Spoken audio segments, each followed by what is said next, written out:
Hey there, Robbie Celestin here. I've tried about 6 or 7 times to record this intro, and it's been rough. The guest on this episode recently passed away, which is why I'm relaunching it.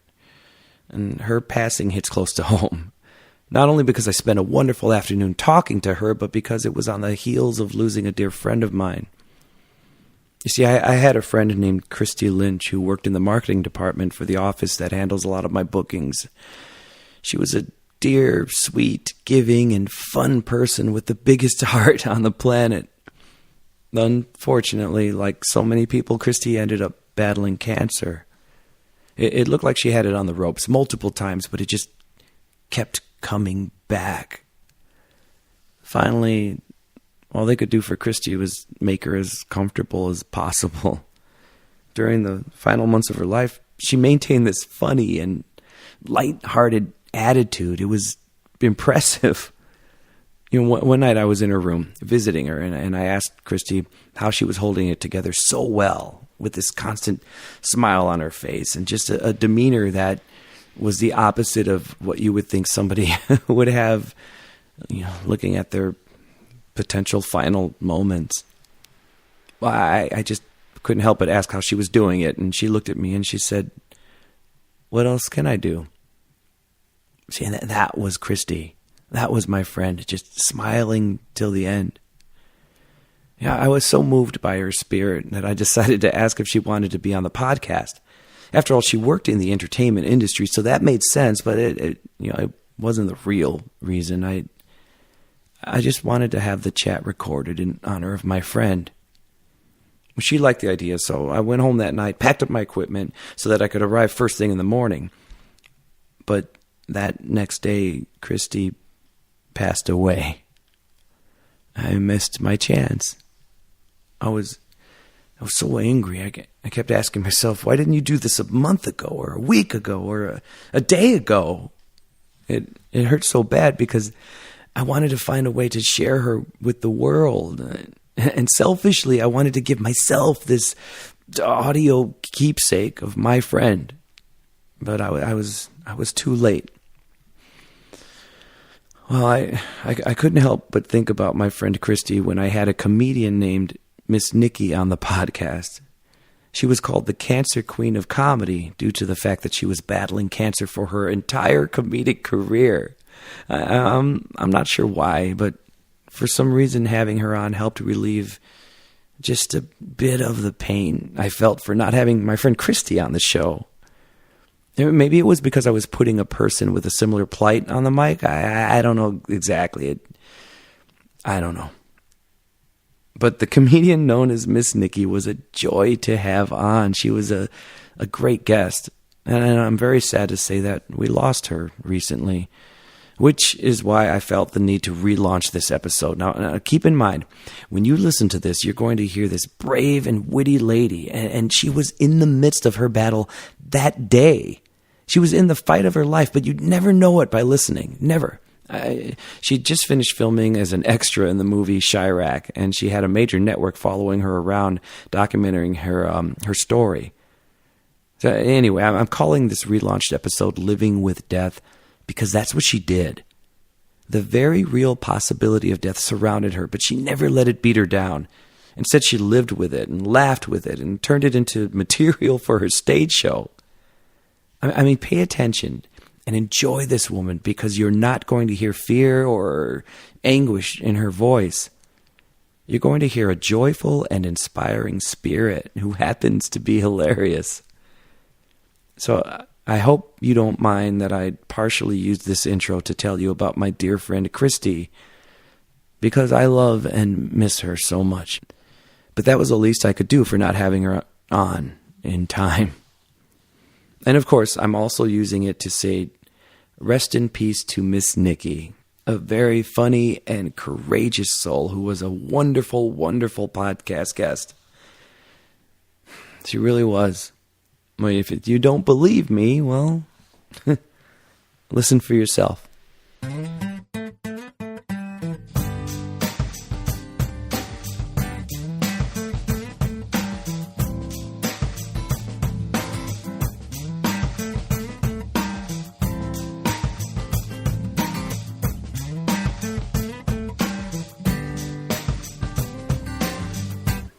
You are listening to A Chatter of Fact. Remember, these are not interviews, they're conversations. And I have like local amazing comedian and now actor. I'd say actor. You're an actor too, right? Yeah, a little bit. Film. And have you done TV as well, or it's mostly film? No, I'm doing TV currently. But you're in like a Spike Lee joint too in the city. So yeah, I'm a dot in the background. See that?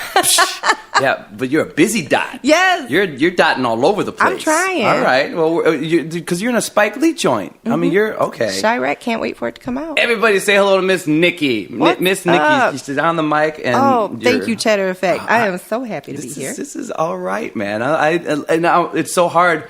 Somebody as interesting and as funny as you are, when I'm talking to you before we even put the mics on, like 3 times I have to say, no, wait, you're being too interesting right now. Save it for the mic. Save it for the mic. You have a lot going on, man. I've been busy. Like, October's my busy month because everybody knows me as the Cancer Queen of Comedy, and I do... I love that, by the way, man. Thank you. You're a brave... See, I even wore my boobies for you. Oh, look at that. Oh, I see cancer boobies. Cancer boobies. Oh. These are made by a company called The Pear Tree. Oh, they're very cool. P-A-I-R. It's really cute. So, yes. I have boobies on them for people who can't see me. Besides her actual boobies, she has other boobies outside of the other ones. And it's Friday. Let's do it. It's representing. I like that. That was one of the first things when I first met you that you like threw out. Like, wow, there's a cancer thing going on. And it sounds like it's a big deal, but you talk about it like it's just that annoying neighbor you have. It is. It really is. I tell everybody, cancer lives with me. I don't live with it. I was diagnosed in 2010. I beat it in 2011. It came back in 2012. And I currently have it in my scalp, my neck, my spine, and my hips. But it was the reason that I became a comedian. I wanted a way to tell my story where it wasn't like, boo-hoo, let's have a sit down with a box of Kleenex. I wanted to tell everybody how I deal with it. And, you use the comedy for that. I use comedy. And people are like, wow, that's dark. And I'm like, it is, but I'm not saying, haha, you're sick. I'm talking about my adventures. Yeah. That I go through and things that I think of, like, while stuff is happening, whether it's a procedure, talking to a doctor, and I just write it and bring it to the stage. It's amazing because, when you think about that, like the story of how you jumped into this, because you weren't like, putting together your 3-minute set. No, not at all. You like started out as a headliner? Is that how? So I don't even understand this. I don't even know who you are. How do you do these I don't know who I am. It's hilarious. What's the story there? I'm friends with Mikey O, and I told him what was going on with me, and I told him I wanted to share my story. Now, who's Mikey O? Mikey O is the biggest Latino producer of comedy here in Chicago. Okay. Mikey O comedy shows. If you haven't been to one, get to one. Check him out, MikeyOComedy.com. I was just on his stage this past weekend at Joe's on Weed Street, and I wanted to bring it to the stage that so that people could see that I make a choice to get up every day and be normal and screw this, right? I'm not gonna be behind closed doors with the blinds down. So I figured I would do it one time and check it off the bucket list kind of thing. And he booked me for 6 shows before I told my first joke. How? I know. How? It was a conversation or it was a conversation that ended up at meet me at my office. So I go to his office and he's like, so what's your stage name? And I'm like, what? And he's literally putting my name on a bill while we're talking. I haven't told this man a joke yet. And I'm just like, okay, he's got to know what he's doing. I'm just going to, put it all on him. Yeah. And then he was like, so you're going to end the show. I was like, that's smart. Get everybody drunk and let the cripple go. I was like, good move. Because I was just like, really? And everybody that I had been on stage with that night, I've been watching for at least 10 years. Oh, really? Yes. So it was an honor for me. I'm a kid in the candy store like, oh my God, I remember when you told the joke. And everybody's like, who is this bitch? Somebody shut her up. And it was for the Silver Lining Foundation, which was a big sold-out show to raise money for them. So it was really awesome. We raised enough money for 17 women to get free mammograms that night. I did my first bit in front of 534 people. No pressure. Oh, man. And got 4 standing ovations, flowers, dream come true. Somebody yelled out, we love you, Miss Nikki. And I was like, oh my God, I love you too.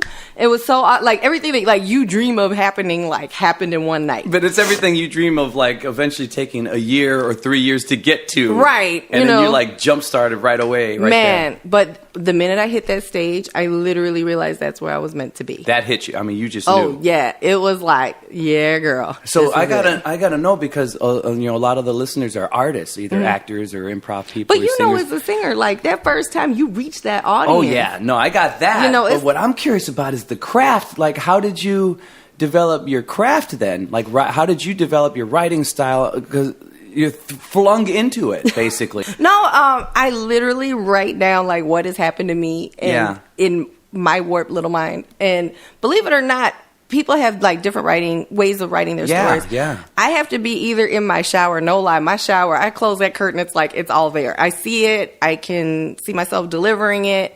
Really? Like my shower is my office. And when does more come to you when you're dirty or when you're clean? Apparently in the process of cleaning the dirty. Okay. My other way of writing, believe it or not, is I have a hookah spot that I go to where I hide out because nobody knows me. Okay. Except the one waitress. And she knows, like, get all my stuff up front and leave her alone. And I can knock out, like, 5-6 pages.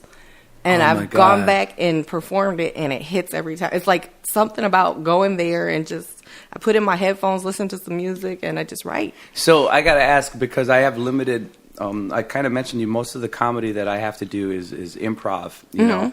But when I did the radio thing, I had to do a segment. It had to be this long, you know, so I had... And it was a sports thing, so I would read the sports page, and then I'd write my bits. And I think when I would write my bits, I would write them, but then as I'm writing them, I would kind of say them to make sure, like, okay, does my idea match my delivery and all that kind of stuff. So when you're in a hookah bar and stuff, you're not necessarily doing it that way. So for you, is it all... in your head? Like, it's all in my delivery head. And everything. Yeah, I can see myself doing it. I can see the reaction of the crowd. Yeah. It's crazy. Like, I see myself on stage performing it every time that I write a new joke, which is, I don't know if I'm got some kind of telekinesis going on. I wish I did for lottery numbers. That'd be lovely. That'd be great. But no, it's crazy. Like, I have a girlfriend who jokes that she see Biscuit in the gate before she goes out and performs. Like, so I get it, you know. But, yeah. But in my head, if I don't get it on paper, then I can't see, like, okay, is it too wordy? Is it not telling it enough detail for people to understand it? Right. Because in radio, like, you have a fan base that is listening to that sports thing. Yeah. So they'll know, like, if you screw up a stat or whatever. Oh, yeah. You know, for me, it's, are they going to walk away and go to the bar because they're so bored with what I'm saying? You know, like, check, please, you know, that kind of thing. Or, you know, is my stranger going to get me? You know, are they going to absolutely understand, have been in this situation, you know, or like, oh my God, I can't wait to see how she dealt with that, you know? Yeah. That's the thing, is keeping them interested, is keeping them knowing that I've reached somebody and like I've connected with them on some level. I mean, you're so real and vibrant because, I mean, you reached me like the first 5 minutes when you walked in. I'm like, she reached me. She got me, you know? Seriously. So I think there's the vibrancy and just the delivery. Well, you're honest, you know? I love when I deal with a performer who the person I'm talking to off the mic is on the mic. You're the same person who I was giving cookies and coffee to. Yes. You know? So I'm going to be 10 pounds heavier, people, by the time I leave here, by the way. That's the plan. We got to go through the mountain. We got to go through the pile of cookies. Oh, it's just... and then we'll start a fat band called Pile of Cookies after this. We're Pile of Cookies! What's up, everybody? Give it up for Diet Queen. Slim Fast, thank you for opening. So if you like, so that's amazing. Like, how are you the kind of person where a lot of your best bits is a joke taken? All right, I took 3 months on this joke, or is it different? Is this one joke takes 3 months? It's all. Is it across? Because I write songs more than I write jokes, and my songs, I'm just finishing one that just sat for like 3 years, but then there's one that I've written in 10 minutes. I go back to certain jokes that. Okay, here's my thing. Every year I try to say, okay, here's the jokes I did for like 2010, 2011. What do I want to talk about? And then I will reference something from 2010 and try to build off of it. I like to expand my jokes. Yeah. But I like to freshen them up a little bit, if you will. So it's not like you're hearing the same thing over and over and over again, but I try to have them categorized kind of by year. Do you know what I mean? Like, because I evolve, so my jokes should. You know, my story has obviously changed over the years. Yeah. Like I said, now that my cancer is back, I've got more stories to tell. So, and you know, like I said, when Obamacare came out, I was like, yeah, that was good, because that's like my favorite with everything and everybody in my house. Like, my daughter goes out and is like, Mom, I'm going to a concert. I said, remember, Obamacare doesn't cover everything, dear. So be careful with what you're doing and who you're hanging out with. You know, it's amazing, man. For it to come back in a way that it's coming back, and for you to just be, you just hit it. You're hard and you're hardcore. Thank you. It's You really make it sound like the annoying old man who's like, "Get out! Quit putting your ball in my yard!" Like pretty much. It's not. I had a very dear friend. I actually lost a very dear friend who her name Christy Lynch, and I actually wanted to have her on like a day before I lost her because she worked in marketing and stuff. But the interesting thing about her was you just didn't know it, and she really hit her hard. It was everywhere. There was. I guess for the doctors, they're like, we can't find a spot where it's not. Wow. In this girl. And I went to see her the night before and spent a long time with her, and she just talked like we were at the club. She talked like we were having drinks at the bar, like there was nothing. And then we were with a group of people, but when they all left, I'm with her and I'm with my friend here, and I'm telling her, how'd you do this? Like it's just you and me now. Mm-hmm. You're on a bed, and she was in hospice care. Mm-hmm. It was time for no more medicine. Right. And she just said, well, what else am I going to do? And I thought, oh, my God. And it is very true. You have a choice. I tell everybody this. You have a choice when you wake up every morning. Is today going to be a good day or a bad day? And it's up to you. It's entirely up to you. Yeah. And that's the thing. I mean, trust me, when I first got re-diagnosed, it was 10 tumors, spine and hips. Now it has, like I said, now it's in my scalp, my neck. It's in none of my organs. I have multiple fractures throughout my spine. I've had cement put in twice. Cement? Yes. So I'm like, don't tell the Italians. That's my running joke. Is like, because they're going to come and want me to make a bet that I can't pay off. And just right like, there. We don't have to put the shoes on. She's got it in her back. Just push her. Just push her over. Oh, man, we saved so much on labor costs for this one. Right? This will be so easy. Oh, no. Look at you. Pavement in the back. Right? All right. See, something hot about that. And they've done it lumbar and thoracic spine. Oh, it's crazy because you're awake and you're hearing them hammer. And really? I keep teasing and they nurse. Have to actually back the truck up, and it's like pretty much right. Beep, beep. It's crazy because the doctor's You're like, awake for the whole thing. Yeah, you can hear it. Oh my gosh! It's called a vertebroplasty. I actually YouTubed it. They have an animated version, so you're not seeing blood and guts and whatnot. Sure. But it's so barbaric. I love when people like we've come so far in medicine. The hell we have, because when you're hammering a tube into my disc. That's not coming a long way, baby. No. It doesn't feel very advanced when they're doing it. Like smoking weed has come a long way. They're using cigars now. So does a doctor leave and just some big old caveman looking dude comes in with a sledgehammer like, all right, that's what it seems Grog, like. hit it in now. You got to hit it in. Well, here's my favorite. The doctor's like, can I feel anything? No. I'm like, I can't feel you back there. And then he's like, man, your bone's mighty strong. Clink, clink. And I'm just like, that's not reassuring, doc. That's just not. Medical advances. And my favorite is, I tell the nurse, she's like, do you need more drugs? I was like, I need to be so high I can't hear. Like, is there a way to lose my hearing? Like, fuck the pain. Forget the pain. Exactly. Like, I don't want to hear your voice. Bring that Versed. I want Versed till I can't hear voices. That's what I'm looking for. Well, when is the last time you had a procedure? Like, how long has it been for anything? It'll be a year in December. Oh, my gosh. Since I had that done. And it's crazy. Like, it fell 2 years in a row, like, right around the holidays. Like, they stuffed the turkey, like, right after Thanksgiving with cement. Okay. But no, I go home the same day. Like, it's not a big deal, believe it or not. Crazy enough, old people get this for osteoporosis. And I can't imagine being 80, like, on the table having this done. Oh, wow. That's what it's basically, that treatment is for. Oh, I didn't know that. Yeah, okay. So, like, and apparently I have multiple fractures, so I can get this again anytime I want.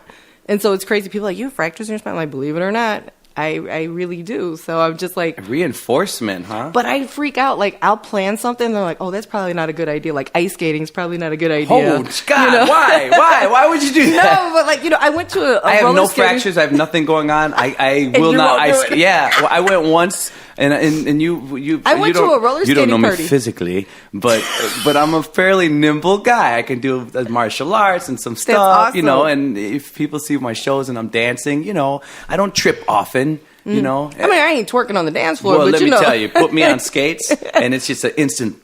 Right. Oh, magnet. Let me get up again. Yeah, I'm a magnet. You're a magnet. It's like the glass is just, or the ice is just, come here. Right. Come. The glass is like my ugly auntie who wants to keep hugging me, and I don't want to. Like, hug your auntie, hug your auntie, hug your auntie. I went to a roller skating party. And it hurts. I went to a roller skating party and got the shoes on and then was like, oh shit, I can't do this. Wait a minute. What, did you fall a lot? No, I just realized once I laced up, like, bad idea. I have fractures. Like, oops, let me take, like, you forget. Okay. Yeah, like, I forget that I am not 100% normal. So I'll get myself in situations. You are so much more spry than most people I've met. Like, I'm forgetting that, I get out there. Like, there's been times I've been completely bald, drove past, like, the beauty shop, like, wow, what is special? I'm like, dumbass, you have no hair. Like, eyebrow threading is on sale. I have 3 eyebrows, people. I'm, like, looking to park, and I forget, like, I don't have this stuff anymore to go do, like. But shit. You're checking it out for a second. Right, like, all right. Like, okay, I got time, but I don't have no hair. That's amazing, man. I've done it. I've absolutely done it. Funny enough, when I had my mastectomy, I'm walking around. I never wore a prosthetic in public. I only wear it for my shows. Okay. And I don't wear wigs in public either. I only wear them for my shows. And I was in a grocery store. I won't name the grocery store. And so mind you, it's like I'm flat here. I got this boob out here. And I have no hair, no eyebrows, no eyelashes. I mean, I am hot. Like, and this guy, like, gave me the once-over, and I forgot what I looked like for a second. I was like, all right. And I was like, like, I don't even know how to take that. Oh, like, no. It wasn't like a who's that? It's like a what's that? It was like, what are you into? Oh, like, no. You're circling the nursing home on the weekend, ain't you? Like, you're disgusting. Oh, no. Like, I mean, I know that I'm beautiful on the inside. I know that, and I'm comfortable in my own skin, but it was just one of those creepy moments where you're just like, he wants to wear my clothes. Like, like he's got maybe wigs my for skin. me. Maybe my skin. Right. Yeah. Oh, no. Like, he had wigs at home for me or something. Like, it was crazy. It was creepy. You just headlined Joe's on Weed in Chicago, too? Oh, I didn't headline, baby. No. I was a special guest. Okay. It was for a breast cancer event. It was raising money. I can't remember the name of the organization. I hope they made some money. All right. It was an awesome time. Yeah. CBS followed me around that night. You started telling me about this. What's going on? CBS is following you. So CBS, actually, is it because they have a crush on you? Or I would love to say that is the case. Oh my goodness. No, they actually contacted Mikey O about somebody like myself. He referred them to me. Yeah. Thank you, Mikey. And, they came to my house last week. The cleanest my house has been in months. When they tell you they're coming for a camera crew, like, I forgot I had cancer. It's like, okay, double up on the hydrocodone. We got to mop this floor. Like, so I had them in my living room, which was crazy. Okay. We're doing this interview. We walked outside and filmed, like, even in my car even. And then they're like, we're going to be at your show on Sunday. And I was like, okay. I'm trying to think, like, how is this going to work out? So the camera crew beat me to the place, and I'm usually like a half hour before call time. All right. And they beat me there. It was really cool. And they're like, okay, we're going to mic you up. And I'm like, is it going to affect the sound?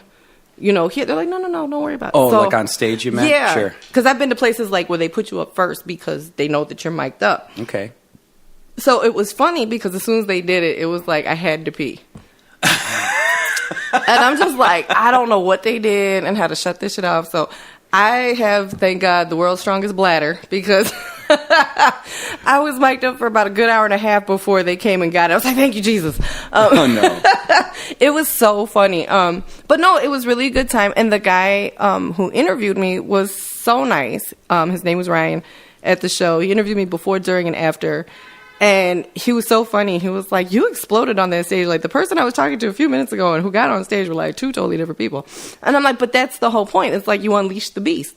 Yeah. It's like when you get out there, whether you're singing, you're improvising, you're doing comedy, it's like your alter ego. It's like, haha, and it's, it's like, I finally get to come out. What is because sometimes, I think I feel it more for the musical shows when I do a concert or a show, wherever I do, when I'm singing, because I'm very active. I jump around and whatever, I'm shaking ass and all that stuff.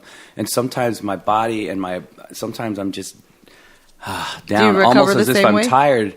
No, afterwards I'm pretty pumped up, but I mean, there's like a weird calming, almost like I'm exhausted right before the show, and it's almost like my body is like aware of how crazy it's about to get, so it's like I'm gonna shut you down for like a minute, and it's weird. But and is then that when a part of your like pre? Yeah. Okay. And then when I'm on, boom. Then it's. I have friends that just don't get me. The day of the show, I tell everybody, I am not going anywhere. I am not doing anything unless my house catches fire. Okay. So, like I'm in the bed, like just relaxing. I really don't eat much before a show. At 5 o'clock, that phone gets shut off. Like, don't call me. Like, somebody had to die for me to answer the phone. Like, I just want to be, like, getting in my zone kind of thing. Oh, man. And then I put in headphones for, like, the rest of the night. My husband knows, don't ask nothing. He better find his socks. Like, he's going sockless, because I'm not going to answer. Okay. Like, we were in the car one day, and he's like, like, no, you deal with it or tell him to call me tomorrow. Wow. Because I just feel like I need to give 110%. And I have to do what I need to do to get there. And if that's my little thing to do it, then so be it. Like, talk to me afterwards. You can hang out with me afterwards, whatever. Yeah. But I really like to be, like, in a corner. I've been known to hide in my car outside of the bar until it's time. Before the show? Yes. Okay. Just because I don't want to talk to anybody until I deliver, Yeah. Till I deliver the goods. I don't know. It's not like it, how can I say, I don't think it messes up my vibe that much to talk to people beforehand, but I choose not to do it, Okay. And it's not to be rude. It's just like, I just feel that's what I need as my ritual. Oh, nice. Everybody's got they have their thing, And then afterwards, are you I'm exhausted? so high. Okay. Yeah. It's hard, right? It's hard not to. If you are an adrenaline junkie, you'll get this. When you get off that stage, like, you are so wound up. And you're rethinking, like, the show, like, you're replaying it in your head. Yeah. And there's been times where I'm like, oh, I meant to tell this joke, or, oh, I should have put this joke first, but you're just so high and so happy that you did it. And then I can't sleep. So my husband knows, she'll come to bed about 3, 4 in the morning. What is your thing? Are you starving after? Or God, yes. I want, like, the biggest, greasiest cheeseburger, like, afterwards. And just, like, go home, put on my pajamas, because I know I'm not going to sleep till 3. So the CBS thing, they had it, and now they're just going to figure out what to do with it. Is that basically kind of it? Like, they follow... did they follow you at home, too, or no? They were with me. Like, it was funny. I thought it was going to be like... Because, I do radio, and, it's like, I figure, Wait, tell everybody where they can find you on radio. intellectualradio.com is an iHeart station, and my show is called LO with Miss Nikki. You can find it on Facebook, like it, listen to it. I'm on every Sunday. What do you do on that? I interview... basically local and national comedians. I actually interview a lot of people from Chicago that if I feel you have a fantastic story to tell, come on down, and I do a weekly show. So it's crazy because I'm booked out like through the end of the year already. So how often do you do it? Once a week. Oh, that's Once a week for an hour. So that's the thing, I'm thinking, okay, they're going to come in, film me for an hour and then it's over. No, they were there for like 2-3 hours. Really? They were in my house, in my kitchen. Thank God I wiped down the stove. Were you cooking? No. Like, what do you do? Because seriously, they were like, you want to be yourself, right? But so, when they're there, what's going on? Well, they're telling me pretty much like, okay, so we want to see you do A, B, C, and D. Yeah. So they set me up. Are you mic'd up for all that too? Yeah. Oh, yeah. Once they mic you up in the house, you're mic'd up until they're ready to go. And I'm just like, thank God I didn't have to pee at home. I did all that. Thank God. But no, it was funny. Like I said, the show was like, the minute they did it, my bladder was like, hi. Oh, no. But no, they followed me through my house. They wanted to see my routine, like as far as my drugs and Did you find? Is there a lot? Are you because of the? Well, I do a lot of vitamins too. Okay. So they're looking at all these bottles, and I'm like, if these were the good drugs, Lindsay Lohan, Charlie Sheen party. I'm curious about the vitamins. Like, what kind of vitamins? I do a B complex for energy. I do fish oil for muscle. Okay. I do turmeric because it's supposedly very good for... I've never heard of that. Turmeric is used in a lot of Indian food. Okay. And it's great in chili. All right. But it comes in pill form. So I take that because I've read about it for bone cancer. Now, what people need to understand is my breast cancer is the same cells just metastasized to my bone. So my bone cancer is secondary. It's not...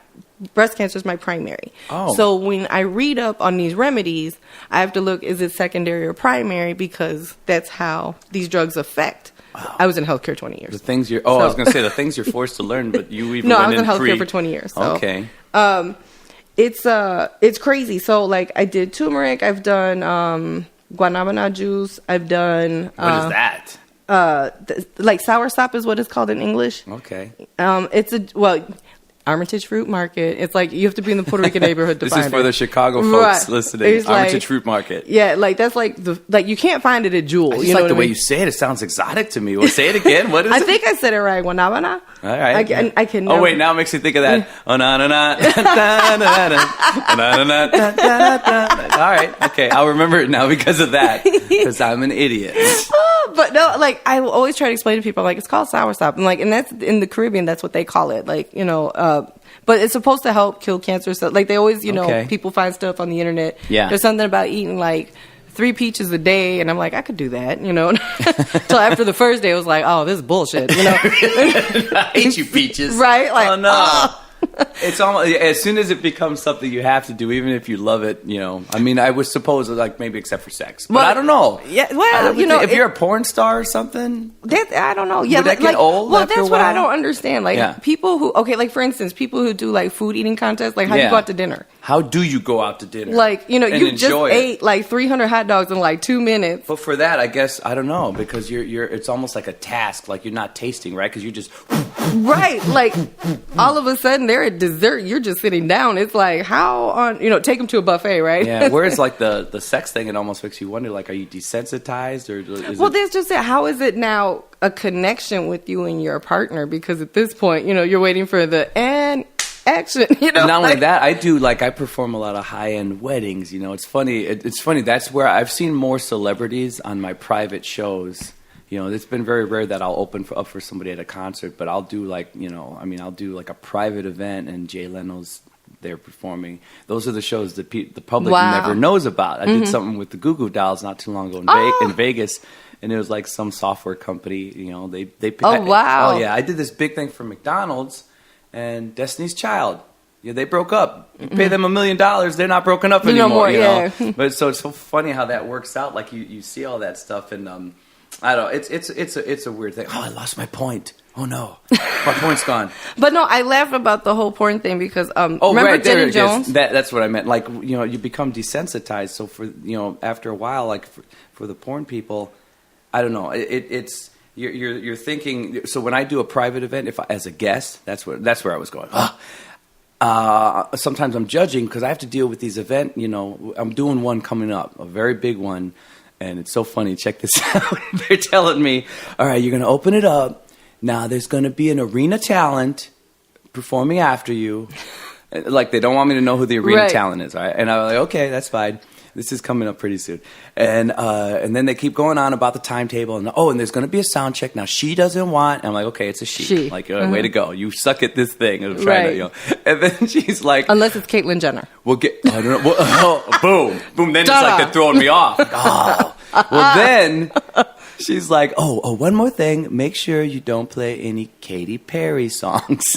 Like, why didn't you just tell me it's Katy Perry? Right. But however, now when I go to an event and I'm not working it, since I have to work with all these, LA people who come to town and throw the party planners, I kind of know, what, if this singing thing falls apart for me tomorrow, you know exactly what I'm a wedding planner, or I'm a I know, but when I go in, I'm kind of looking around like, oh man, I would have served dinner. Like, it's so weird that I know these things, but the point thing, what happens? Like, all of a sudden, you're like, ooh, that technique, that's off. He's not doing the triple love axel the way Rex does it. He's a professional. Like, I like it. Does it? She affect doesn't you? Want to use the shower curtain rod. Does it affect you that way? It makes you wonder, right? It does because, like, when it's your job. Yeah, it's like funny story about like what you were saying with the music. I had a friend that was doing an event and they were told not to play any Pitbull, and it was like Pitbull's everywhere. Yeah. Like, he's an Eminem commercials, damn near. It's like, there's nothing you can turn on you don't hear. He would make a good Eminem. They should make a Pitbull Eminem. It would be so cute. Darling. It's just like... I was brought up mainly as a soul singer. Mm-hmm. But then sometimes I have to rap. And I was flown out to Austin by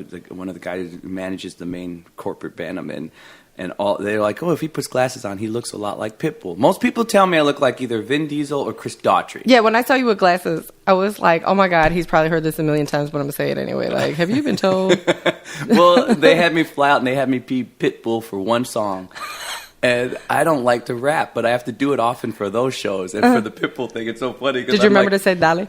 I did remember to say Dolly, but as far as the tone goes, I'm like, how do I... Like, you know what? I don't like the fact that I'm rapping. I'm not crazy about it. I love rap. I actually like listening to it, especially if somebody knows what they're doing, Right. But when I'm doing it, I don't like the fact that I'm doing it. I'm like, I'm a singer. I want to sing. So I'm always kind of angry. And the only way it works for me is if I'm just angry. And then I'm like, oh, he does a good pit bull because I'm a Mr. Worldwide. And I'm just pissed off when I'm doing it because I'm doing it. But to the audience, like, oh, that's a pretty good pit bull. That is hilarious. Inside, I'm like, I'm angry. I don't want to rap. But I'm just like, Mr. Worldwide, dollar.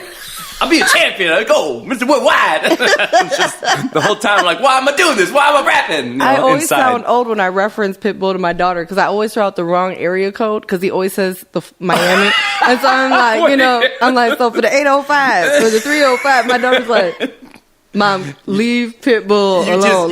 You busted. You just, no. It was like me karaokeing Selena. Like, that heifer crawled out the grave to kill me for destroying her song. No. She came back to life to kick my ass. Did you karaoke often? I haven't done it in a very long time, but I laughed at the one time I did. Somebody said I made it rain outside. All right. But no, as far as the porn thing, I have a funny story, though. Do you remember Jenny Jones? Yeah. Everybody used to get free tickets. Uh-huh. Yeah, I just told all our ages.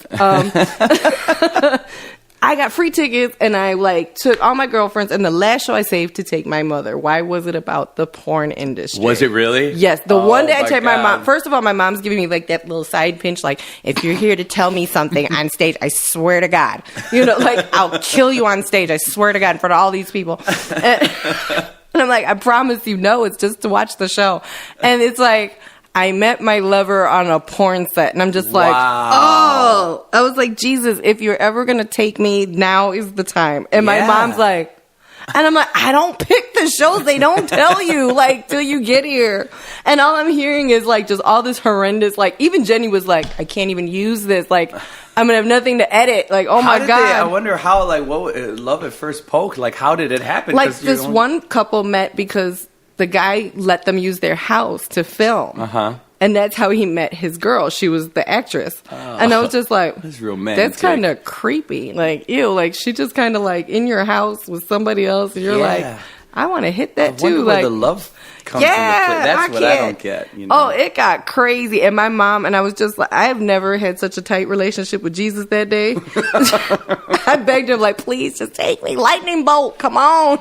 Right here. Meanwhile, he's just looking down with popcorn man, this is some pretty good shit. He's like, I can't wait to see what's coming next. Man, I can't look away. I just can't look away. It was the traffic accident. Oh, no. Oh, yeah. So I stopped taking my mom to shows. 15 hours long, the whole process. It just... Every time she was like, we're going to commercials, no, just keep going.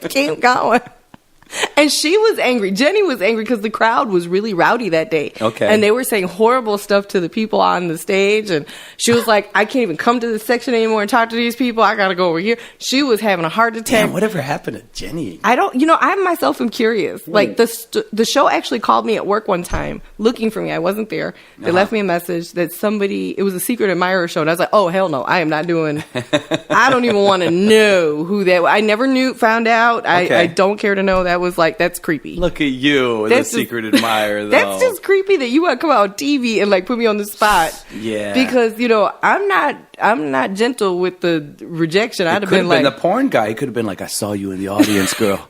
You seemed you were squirmy next to your mom. I like them squirmy. It could have been. The only shot I would buy him is penicillin. Here you go, sweetheart.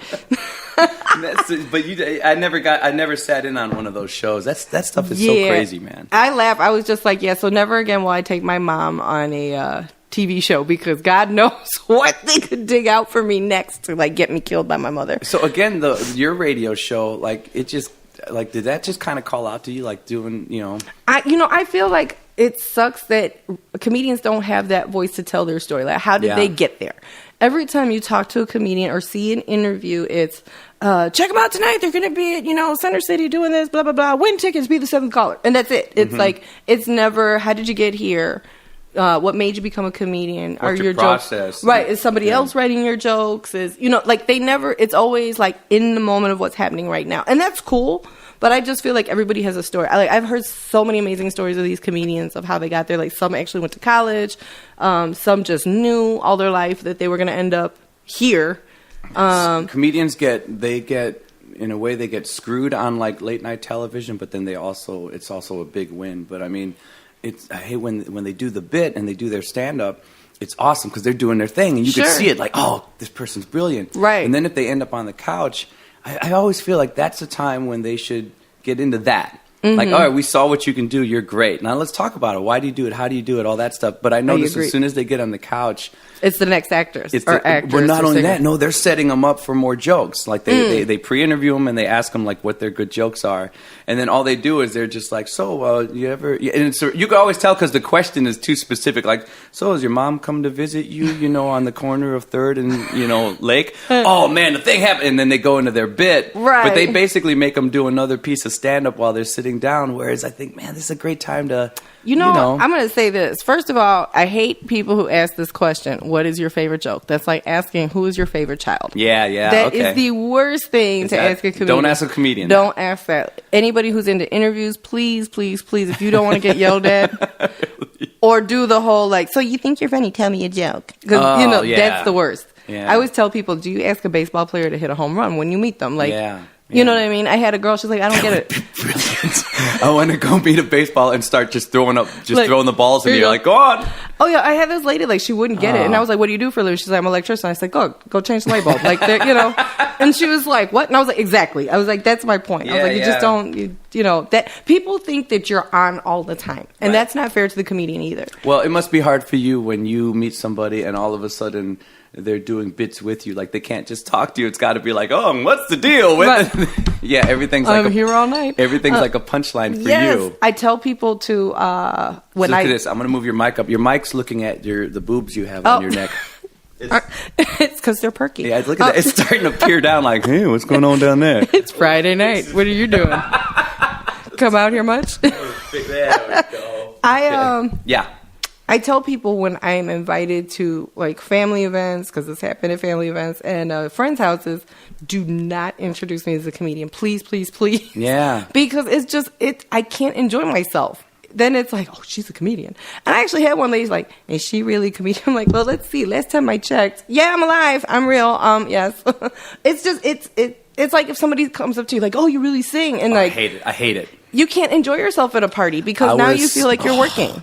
Well, let me ask you this: is it if I work with if I run into a working singer, I love it because then it's like, oh yeah, because then we're sharing stories and somebody understands your work. But if I work with somebody who wants to be a singer, sometimes it's awesome because they're like, there's this girl, what's her, Lauren Banning. I don't know. I think she goes back and forth with stage name. But anyway, she's a singer and she's been coming out watching the shows and she's like, I want to watch your jokes and how you do that. And I get like, that's cool, But when I get somebody who just tells me they're a singer, this is the worst. I'll get, it'll be, a lot of times it's a dude and they'll say, oh, hey man, I'm a singer and it's good.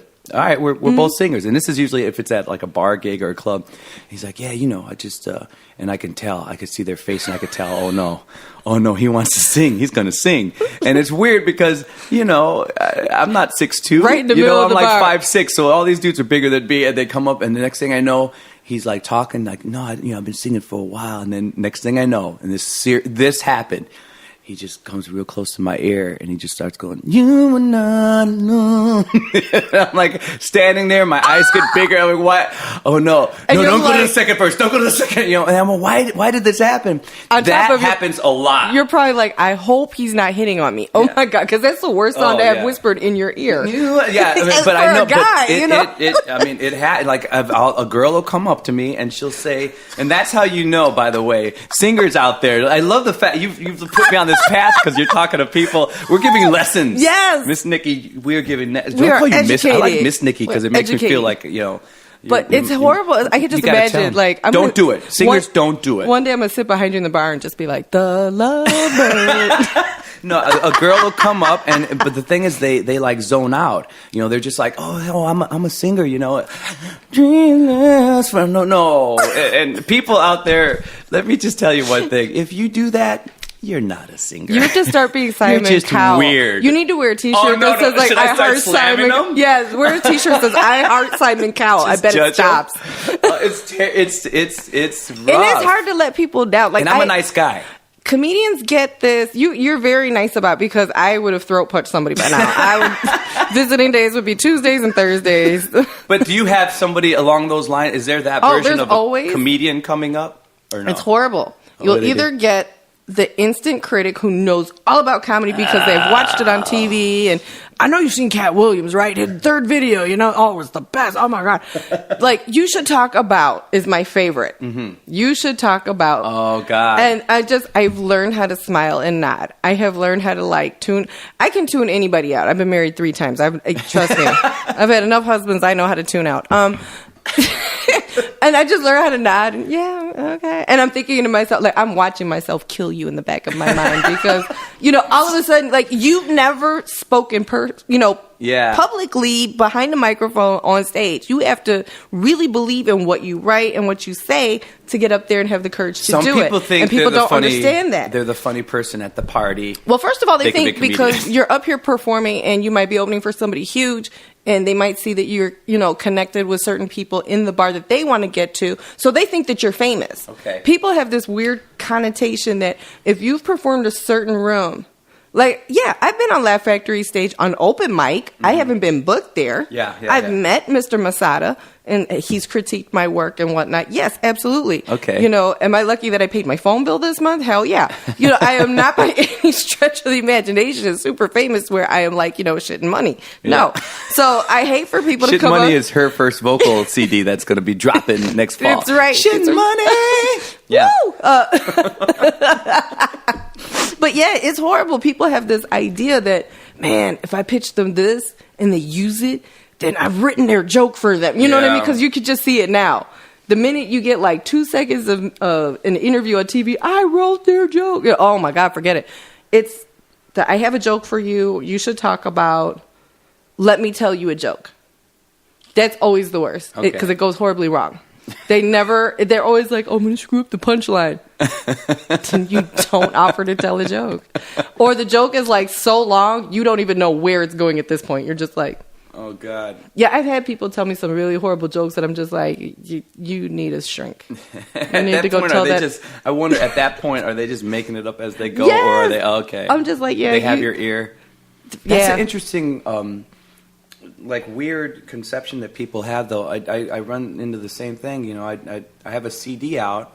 It's sold thousands. It hasn't sold millions, but it's out there. Mm-hmm. And some people, I love the people that are local and they like it and they're fans, and that's legit. That's one thing. Chicago is huge for that. Oh my God, best city in the world for it, because you almost have to pay to play to go to the coast, you know. Mm-hmm. But every once in a while, you run into somebody who, and I'm a full-time. Has somebody asked you for autograph? Yeah, I get that, mm-hmm. but how do you feel about it? I don't mind that after the show because they're so sweet. It's mostly the younger. You know, it's not often that I get like an older person. For some reason, it's more the public shows that are all ages, and so in my profession, it's mostly the little ones. So your demographic is what, like? My demographic is like 6 to 90. It's crazy. Oh, okay. So I mean, it's not like 6 to 9. You know, no. It's like, okay, we're good. No, because you know, then I'd be putting on like a dinosaur suit, like in light of Jared. I'm just saying. Because I mean, like between Jared and Bill Cosby here. Oh, Jared, poor Jared. No, poor Jared, poor the other people. But I'm too bad. Like, he's got audio. Yeah, I just heard that last night. Me too. And was he telling somebody like about their kid, like, and your kids are like young, and he's like, "What if we did this? What if we did that?" Right? He was like, did he have a babysitting service before he got famous? I want to know what he did before when he was fat. Yeah, you know what I mean. I don't know. I think he just ate bonbons at the park. Well, he ain't eating fresh no more. No, he's not. No. But it was just horrible. Somebody's gonna be stuffing his bun though. Oh, he's getting a 6-inch at least. Something's made his way. Oh, Jared. No, but for me, it's most of the time it's at the outdoor shows, and the kids are just, he's a superstar. So they're so sweet. Mm-hmm. So but they'll follow you. That's the cool part. And I'm stuck there for an hour, and I will not leave until I can say goodbye. I have a friend who has, he's a singer as well, and he has a young fan base, and they have grown with him. Yeah. And that's what I always remind him. I was like, remember, like, as you get older, and now he's in, like, we were on Chirac together, and we've done Empire. I can't wait to talk about this too. Yes. I always remind him, be careful what you're doing, you know, as now that you're a public figure and you have such a young demographic, you know, they're going to follow you. Yeah. They're going to be on social media following Somebody told me something, and this is a guy who, you know, runs the corporate company that I work for when I'm singing for all that stuff, and he's like, the gig starts when you get out of the car. and it doesn't end Absolutely. until you're back in the car. And he's so dead on because you just don't know. They're watching you Absolutely. the whole time. And if you say it's bad enough that if you say the wrong thing or act the wrong way, I you try get not to have judged. road rage. I always think before I like give somebody the finger. Like I have been on stage twice this week. I know at least 3 people that have like flicked off somebody or yelled at somebody, and then they were like in the crowd and they didn't realize. I'm just like deathly afraid that it's going to be somebody who could either make my career, like my luck, like I flip off a producer who was looking He for was me. coming to see And I'm you. like, God damn it, where'd you learn how to drive? That's the worst. But yeah, you got it's tricky to keep that all. I mean, it gets weird, because then I noticed. I don't know, man. Doesn't the celebrity thing? There are many reasons that I'm glad that I'm not at this high level because people say you're locally famous, and I feel that's like what we are is like locally famous. But being in my position, I'm sure you can vouch for this. When you see the famous people and all the crazy they go through, are you ever thinking like, can I handle that? I usually think no. Well, no, I want to do the Harrison Ford thing though. I guess I would like move to where he's like in Wyoming in the mountains, so he doesn't deal with it until he has to when a movie. But because I deal with a very small amount of it. I'll be at the mall or I'll be at a restaurant sometimes, and someone will come up, and it's kind of cool if it's somebody I don't know this person, especially if it's the CD thing. It's nice if they've seen the cover band thing. The best time it happened for me, my mom is. I'm gonna put it like this. When your parents have paid for your education, and you tell them you're doing comedy, talk about a kick in the teeth. No, my mom has always been like, okay, so how long are you going to do this for? And I'm like, well, after camp is done for the 40 and over, like I'll go to the next level. No, and I've tried to explain to her, like, no, this is really my passion. I'm really enjoying it. She's finally, it took about 2 years to get on the wagon, and she's still like, every time I talk about it. I got stopped with her and my daughter going into a Starbucks. Somebody was like, Miss Nikki. And my mom's mouth fell open. I was like, oh, yes, see. Bye, really? bye. Yes. And it was cool. It was somebody I did a taping with of another like comedy blog thing on YouTube. Okay. I didn't recognize him at first. And then he reminded me who he was because I have horrible memory. And, so don't take offense if you ever approach me. And I'm like, who? Okay, because I don't. Like, if I don't see you every day, I'll forget. I think I'm the same way. So it was really cool because she was kind of like, oh, well, maybe something is, you know. Oh, that's brilliant. So that was cool. Yeah. I did have a girl freak out on me, though, in a store once. We were supposed to work together, and it was a fashion show I was hosting, and it got canceled.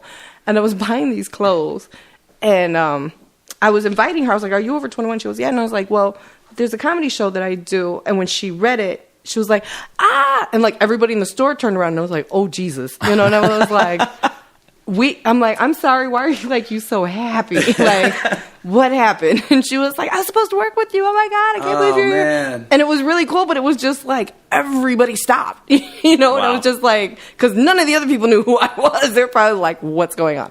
And I just like, it's okay. Okay. See, now I don't like the downside. Well, the downside is when they catch you when it's like, oh, not right now, But the other downside is sometimes they're looking, and I mean, for me anyway, it's they're looking at you with a microscope. Everything I do, if I hug somebody, there's always going to be that one person that says, "Oh, did you see that? He hugged her kind of long, or he grabbed her ass." Or my favorite one is I had a lady meet me as I got out of the restroom at a place, and she's like, by the way, I see you, I know that you're taken and you're sitting with this girl, and you guys have had a drink or two, you've been sitting there for like an hour, and she wasn't lying, by the way, and it was a very, very pretty girl, by the way, beautiful girl, and she's like, and you're sitting with this girl all night long, and we know you, and I've been watching you, and you just should be ashamed of yourself. And I'm like, I know.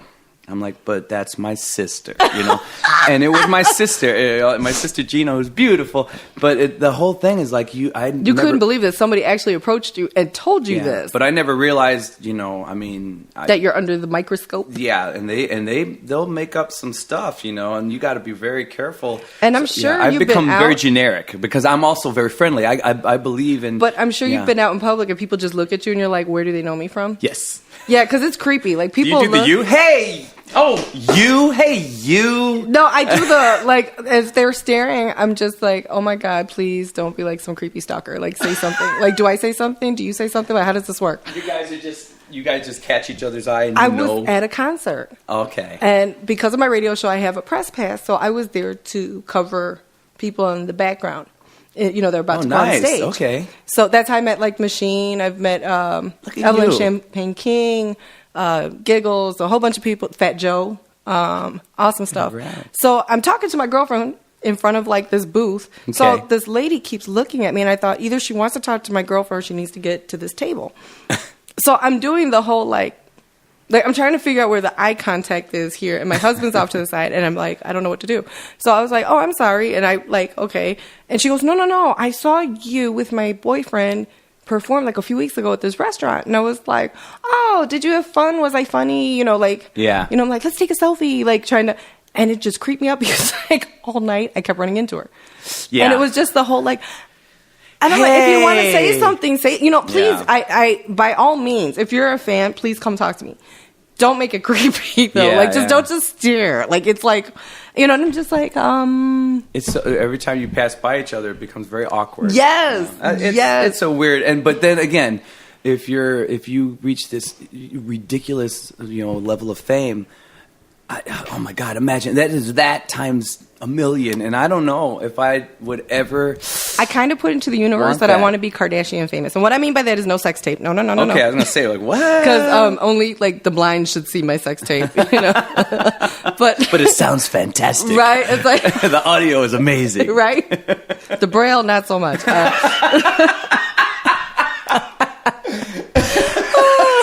Oh, hell no. It's all in HD. I tell my daughter. Braille. Good, man. I tell my daughter, I said, funny. I want to be Kardashian famous in the sense that everybody knows the word Kardashian. I want to be a household name. Mm-hmm. And I tease her. I'm like, I'm not famous if I can leave my house and nobody speaks to me. Yeah. That doesn't know me. Okay. That's how I joke. Like, no, I'm not famous because if I go out and, I can make it to the store and back. Like, yeah, no. Damn it. Yeah, exactly. What's that Another movie, day. Soap Dish? Did you ever see? It's like maybe in the 90s. Robert Downey Jr. I love that movie. Sally Field. Yes, and yes. She's all Whoopi's down. in it. Yeah, and Sally Field, like she's like a soap star or something, and she's all down and depressed. So then the storyline is crazy. Let's go to the mall. And she goes to the mall, and then she takes off her glasses, and Whoopi's like, "Oh, look, it's Sababa from the night still stands," or whatever. And everyone's like talking to her, and that like made her day for like an hour. That was like her shit. That is hilarious. Like I said, I toy with it in my mind. Yeah. And my husband is, I try to keep my husband and my daughter like out of my. I keep them private. I've been doing that when I like do maybe the Instagram thing. It sucks. I've been sneaking my daughter into a couple because there's been little funny videos that are kind of happening. But I'm like, I don't want too much. I just don't. I try to protect I've actually had people ask me if my daughter and my husband are in the audience. Believe it or not. Oh, okay. And that's kind of creepy. Yeah. Because my thing is, okay, I talk about something very personal on stage, so that makes people feel that they know me. They know you, and I understand that, but. That's the only part of my life that I share with the world. My husband and my daughter live it every day, so I try to keep them away from fans because I don't want them to have to be questioned. Yeah. Now, when it comes to media, I do encourage my husband because there are men who do get breast cancer or who are dealing with somebody, sister, mom, cousin, wife, and you never really hear about that. I use him as an anchor that men can say, wow, here's a guy who's going through it and he's willing to talk about it. So I encourage my husband, who's very shy, to speak about it. Okay. And the reporters have been very good with him. They have photographed him with me. My daughter has been interviewed multiple times. She's been photographed with me. But I try to keep them, It's just not worth doing that to them. But it's hard because I do want people to say, okay, here's a kid who's going through it. Yeah. And other children don't feel alone who are seeing a parent go through it. Look, 5-0. They're looking for you. Throw the heroin out. Oh my God. Let me hurry up and eat it. I know it's in the cookie. No, that's nice to have that. You know what's beautiful about that, what's impressive about that is that you have that loving awareness, because I think a lot of people, whether it's semi-celebrities or celebrities, I think there's that thing where it's like, well, it's all about me. Like, you just got to live with this life. And the fact that anybody tries to protect a loved one in a way, I think that's just... I want them to share real. That side, but I don't want the public to, pick at them. Yes. You know what I mean? That's beautiful. I don't want them to, judge them for however they may Because behave we're with it. already under a weird Microscope, yeah, yeah. and again, that's like the minuscule. Oh, by the way, Yeah. I get the weirdest question I always get is how come I don't go to Cancer Treatment Centers of America? If one more person asks me that freaking question, people don't understand. Like, in what capacity do they mean? They're like, always like, how come you don't go there to get treatment? Or, I see. They'll cure you, or you should fly to, like, somewhere, in Dubai, yeah. climb the mountain and right, then like eat the I read roots somewhere, of... like, yeah, there's a jungle doctor. Yeah. Like, you have to go through the Amazon, hang a left, like knock on the third hut, tell them I sent you. Yeah. Yeah, you're going to eat some spiders, but it's fine. It's fine. It cures what you got. Yeah, what is your... My thing about Cancer Treatment Centers of America, and I'm not bad-mouthing them by any means, if you go to a hospital and they have a section which treats solely cancer, it's the same idea. Cancer Treatment Centers of America is a building, that's all they deal with. Okay. It's like a hospital for cancer. And that's why I tell them, I said, it is a comfort level, number one, because I worked at the hospital where I get my treatment. My boss actually did my mastectomy. I was in healthcare 20 years. Cancer Treatment Centers of America does not take my insurance, people. If you don't have good insurance. I see. Okay. So just so everybody knows my celebrity status, I do not. Obamacare just don't cover everything, people. I'm trying to tell you, I don't have good insurance. Sure. So they're not going to take me. So one thing people I would like for them to understand is when you're dealing with somebody who's going through something like this, certain questions you shouldn't ask, or certain things you shouldn't say, like, I hope you feel better. Like, that is like the worst thing to tell a cancer. Yeah. Really? I hope you feel better? Like, really? This is not a flu. Come on. Like, if you have nothing good to say, remember what your mother said, don't say anything at all. Yeah. Like, you should try this, you should try it. You have to understand not all drugs, not all fruits and vegetables. I'm so blessed that I've got people who work at the hospital who can tell me what interacts with what drug. So, like, I was poisoning myself. I didn't know it. Like kind of a cocktail of sorts? Or? I was getting radiation from my neck this last time, and I was taking the turmeric. Okay. Didn't know that I should not be taking turmeric during radiation. Really? Yes, it interacts as a poison. Because I kept feeling like all of a sudden I was having numbness on my face. Like, yeah. And I was like, something is severely wrong. I didn't tell them. I was like, by the way, here's the following, like, vitamins. Should I take any of this while I'm having radiation? Because I didn't want to be like, I have numbness because they'd put me in the hospital. Yeah. And they're like, oh, yeah, no, lay off this, and this. And I was like, bingo. Sure enough, I stopped the tumor. Bam, my face came back. Your I was face. like, yes. I was like, oh, thank you, Jesus. I was poisoning myself. Wow. So people don't necessarily understand. You really need to know everything that's going on with you. And some people don't want to be bothered. Some people they follow the doctor, the regimen, and they're happy. Yeah. Let them be. It's their body, it's their fight. That's all you great can do is advice. be supportive.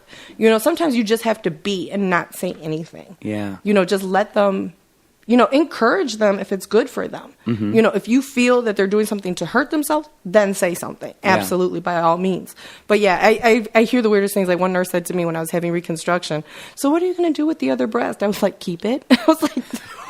Somebody asked you that? Yeah, they're like, what am I going to do with my other breast? Well, I got to admit, though, because nobody ever probably, thinks about that. So when it was asked, you're like, well, wait a minute, I could keep it? Like, yeah, I was like, that was the plan, is to keep it. Hollow that shit out, make it a lampshade? Right, what I was like, did you hear yourself? Does anybody ever keep the breast? Well, my favorite was always the, you look good. And I was like, how many times did you practice that in medical school to say that, like, with a straight face? Yeah. Like, I have no eyebrows, no eyelashes. I'm turning colors. I've got cancer rot. And you're like, you look great. So what is you just point? Liar! Yeah, exactly. I was like, I've been married 3 times. I know what men say. It's like, no, I'm good. Tune you out, too.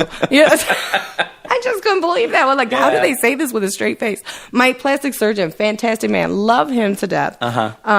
When he was getting ready to operate, he asked me in a consultation one time, like, what was I going for? Like, did I want a reduction? Did I want, did I think about going bigger, smaller? What was my thoughts? And I said, honey, they're not getting me free drinks anymore. Listen, I just want 2. That's all I want. Let's just focus on the count. Exactly. Not I'm like, all right. Just so I can wear a bra. That's all I care about at this point. Man, but it's amazing. Like, you have the perspective. You have the. I almost hate to be cliche because I want to say, oh God, you're so brave, and that probably even feels cliche after a while. But I mean, it's not. I can't even say, oh man, you're so brave. It's just. You just blow me away because thank you, sweetheart. You just just seem like, all right, something's in my way. I'm gonna tell you, I bargain with God every day. No lie. I mean, I'm not always this, chipper and whatnot, but I do. I bargain with God every day. I have, my one daughter, and I, every day it's like, I want to see her graduate. I want to see her get married. I want to, hold a grandbaby. I want to, hopefully, make cancer go away. That would be my ultimate. Is like if I had a hand in that, to say that cancer no longer exists, that would be awesome. I want to, one of my inner goals, if anybody famous is listening, I would love to do a show for the troops, because I think it is the greatest honor to perform for people who have given me my voice. Without them, I already have a double edge. I'm a female and I'm a comedian, and they're giving me a right that some women still don't have, to be able to speak publicly, much less be funny and talk about something so personal. And, to give them some laughter, because, there's a strength that not everybody has to be able to go out there and give, the greatest gift of all, for their country. Their lives are on the line. Absolutely. And you can forget about politics, because they're not politicians. People forget that the soldiers are not politicians.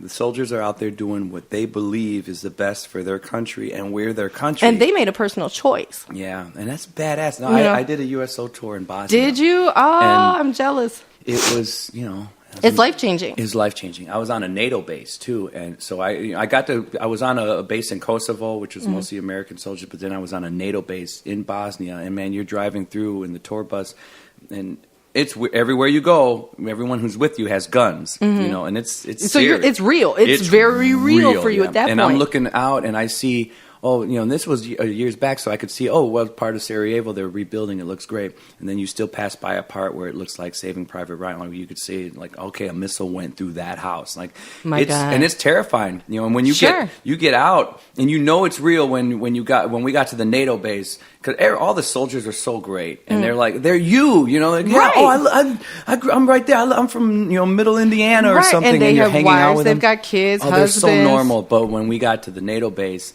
all jokes were off, because no matter, they knew who we were there to entertain them. But we got out the fancy tour bus. Oh, by the way, if you're Toby Keith, or if you're me, they give you the same tour bus. It's the USO tour. That's pimped out. It's awesome. Nice. I was like, all right, nice. Rolling in Bosnia. But when we got out, it's like, okay, we cannot, no jokes. Right, guys, right.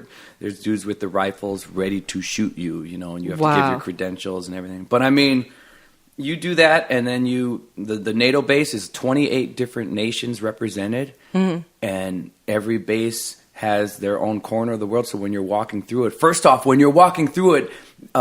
this particular base, it's just paved sidewalks, and the grass just had like a string, like don't stand on the grass. And then you'd see these signs that say UXO, unexploded objects. So they're mine. You're walking through a minefield. Oh my God. And you're not going to go on the grass, but you're freaked out because it's there, Wow. But not only did they all have their own little pocket of the corner, you're walking by, hey, Romanians, you're passing by. They all have their own bar.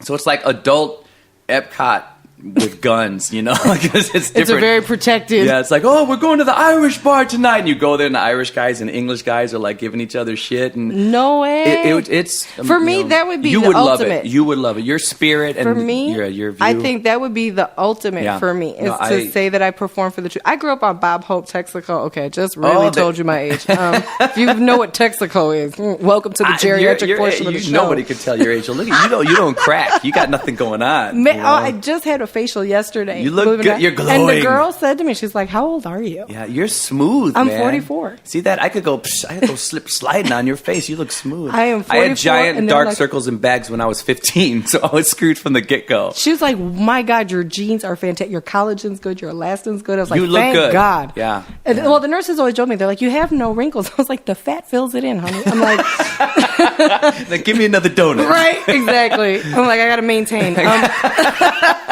No, but you would love it. It's amazing, and and when you're there, it's not like they can. When you're on a little base and there's guns everywhere, it's not like they can put up the suite for you. So you're in a barracks. But still, like I said, I think that would be the ultimate goal for me. Because there's two types of strong I am not. And that is soldier strong and prison strong. I am neither one of those two. Okay. I have a funny arrest joke that I went to jail for maybe not 12 hours or so. All right. I was 36, and it was because of $8.36. I paid my ticket. I mailed it. Thank you, U.S. Postal Service, for not getting it there on time. They issued a warrant for me in another county. Oh, hell yeah. All right. And this warrant went out for like years. Yes. Really? I didn't know I had it. Did you dye your hair and go on the run, Harrison Ford style? I should have been like Go The Lola. Fugitive. Was it Run Lola Run? That's what they should have been me. There you go. On my birthday, I get pulled over by a friend of mine. I know a lot of cops in the neighborhood because I worked in the hospital. So, Okay. oh my goodness! And he's like, "I am so sorry I pulled you over." He's like, "Your plate showed like the car was stolen, like reported stolen." And this is what they do to catch you.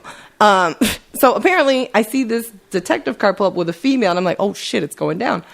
I'm going to jail. I Did get you handcuffed. Hear, dun dun. Pretty much. It was like, oh shit. So I'm like telling the person who I'm with at the time, like, look, I got $50 in my wallet. Find another 50. Bail me out.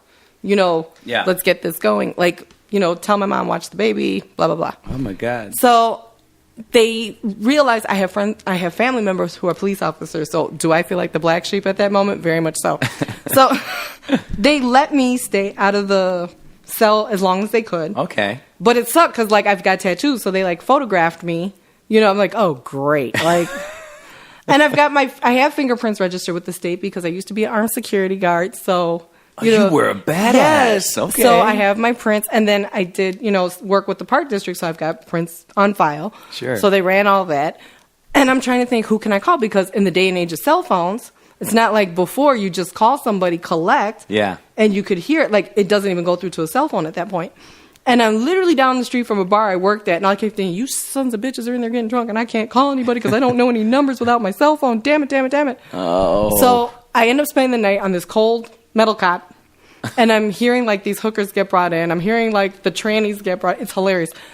They cuff me to a girl who is like, who's like a heroin addict, and I'm in a paddy wagon going to 26th and Cal. I'm going down to the county, people. And this is horrible because I've got numbers written all over me. Mm-hmm.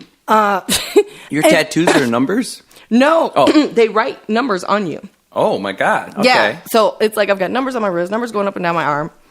And it's crazy because I'm like, why am I going to county? Like, how come nobody's come to get me? And you start thinking crazy. Like, I'm thinking about gnawing my hand off and kicking the fan out and running down 55, Nice. To freedom. I pictured I'm blasting out of here. So I get to county, and they put us all together. All the females are in, like, a bullpen. Okay. There's a school teacher in there with me, who I don't know that she's a school teacher, but she volunteered the information. All right. And she was at a wedding and ended up with, like, cocaine in her purse that she was holding for her girlfriend, I bet. And she's, like, pissed off because her man's a third striker. And she's like, he better be out. He better come and get me, blah, blah, blah. Because they got arrested together, apparently. Oh. So I'm just like, and I had no idea there's no cap on the age of hookers. Like, I've met, like, the oldest hookers in the world. Really? In prison. I kid you not. Like, they were with Abraham. I kid you not. Yeah. These broads I think they call that the Raisin District. Dude, like, I'm like, this chick knows Moses. Like, oh my God. The original thoughts. Like, Jesus. They were hookers, though? Yes. I'm like, you are somebody's grandmother. Like, wow. They were old. And I'm like, and they got picked up. So these chicks are out on the street. Like, I know old women who don't move. Uh-huh. These broads are walking the whole stroll. Like, screw the arthritis. I got to make this money. Oh, my God. Yeah, like, is that a walker? No, it's a makeshift bed. I could put this together in 5 seconds. Come on. The things I can do with this cane. These tennis balls ain't for nothing, kid. Yeah, it was insane, the people that I saw. And one girl, like, she went in and she just laid down on the floor. And I'm like, ew, that floor is like I don't want to touch anything. And she just, like, this was nothing new to her, obviously. And they ask you, do you have kids at home? Like, all this other crazy, and you're afraid to answer anything because now you're afraid you're going to be on the news and DCFS and all kind of whatnot. Well, it's a wonder why this chick laid down. She's a drug addict because she's got, like, 9, 10 kids. I was like, well, first of all, you've never been in an upright position, honey. You got all them babies.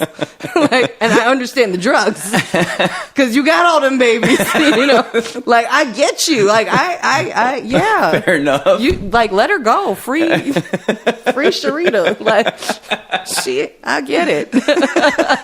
Wow. It was crazy. But yeah, no, you don't even go in front of a judge anymore, technology. You're in front of a camera. Really? Yeah, and so the judge is like, okay, we're transferring you. And I'm like, transferring you? Like, I need to go to work. Like, I'm a citizen. Like, what is wrong with you? Yeah. Girl next to me got arrested for the same thing. Okay. And she was like, they caught her coming out of church. Like, her hair was just fantastic.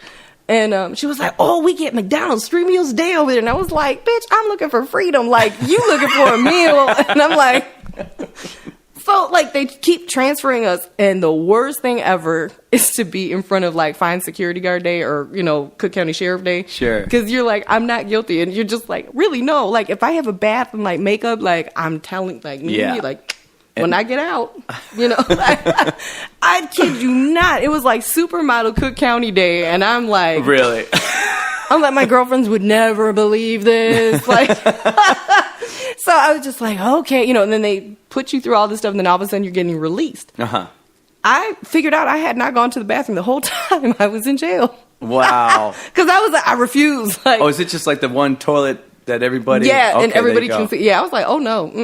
No, that's not going to happen. All right. And I was just like, I can't be in a cell with another girl who's going to grease my scalp. It's just not going to happen. I'm not jail strong. I'm just not. Like, I got out, and I didn't even recognize my boyfriend at the time. Okay. When he said my name, I was just like, ah, you know, I just want to shower. Don't even touch me. What a fluky, weird way to, like, have that happen. $8.60. I committed no crime, people. I didn't have no drugs. $8.60. Like, I'm pissed. Like, I should have robbed a bank, you know, like, for all that, you know. Like, you could have gone postal, man. It's all the post office's fault. It was crazy. Oh, that's nuts, man. I want to get into the movie talk, but we're going to take the 1 second pause. Okay. Oh, bam.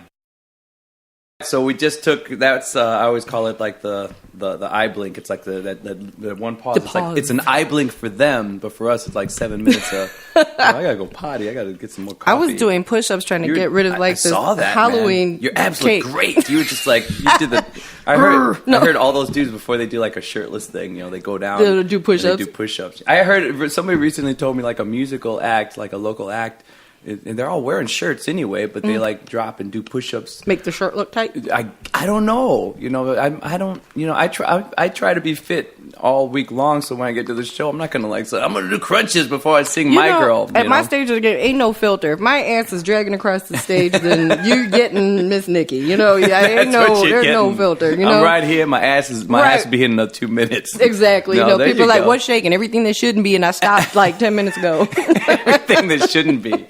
Oh, here's what, before I get into the movie thing, I would ask this, and this might be a tricky question because everybody's different. Sure. Do you have any advice for somebody who wants to break into the kind of comedian world? Is there anything you could share with those folks? The advice I will give them is it's a very hard business. Don't look for... Okay, know what you want out of it. Make your list of your goals, what you're trying to achieve, because everybody's grind is different.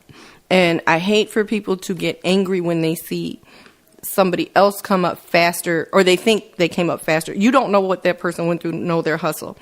You really have to stay in your lane. You really have to focus on you and what doors are opening. And if you feel like, man, why can't I get on this stage, or why can't I get in this competition? There's a lot of comedy competitions and festivals and whatnot. Don't be upset. You don't know what your path is. And sometimes it's not meant for you to know how your path is going to be. Accept what happens. Accept constructive criticism from experts, not somebody who started 5 minutes after you. And understand that all art is subjective. Not everybody's going to like you. And once you're good with that fact that you're not going to make everybody happy, you know, it's a much easier road. But if you're angry that, like, 5 out of 10 people in the audience laughed at you, be glad you got that 5, buddy. You know, I mean, it's very hard. It's I didn't have anybody to really help guide me. I had to figure it out, and I met a lot of wonderful people along the way. And that's one of the things that I don't like about this industry, is that everybody is trying to step on everybody else to get ahead. And you'll have a lot of people that smile in your face that say, oh, you're doing great and wonderful, but they're really hating on you. You know what I mean? And it's like, it is what it is. I feel like I'm the big mama in my group of people. Okay. I'm really fair. If I have a room where I can bring people on stage, I let my audience decide if you come back and perform. It's not personal. Yeah, that's cool. Because I may not like your brand of comedy, but my audience might.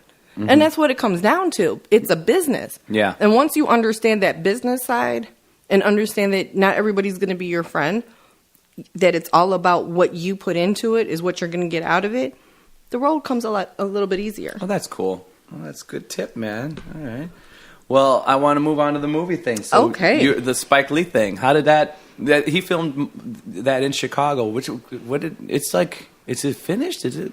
Yes, it's rumor has it's coming out in December. Okay, which flick were you? What's it called? Debbie. No, I'm kidding.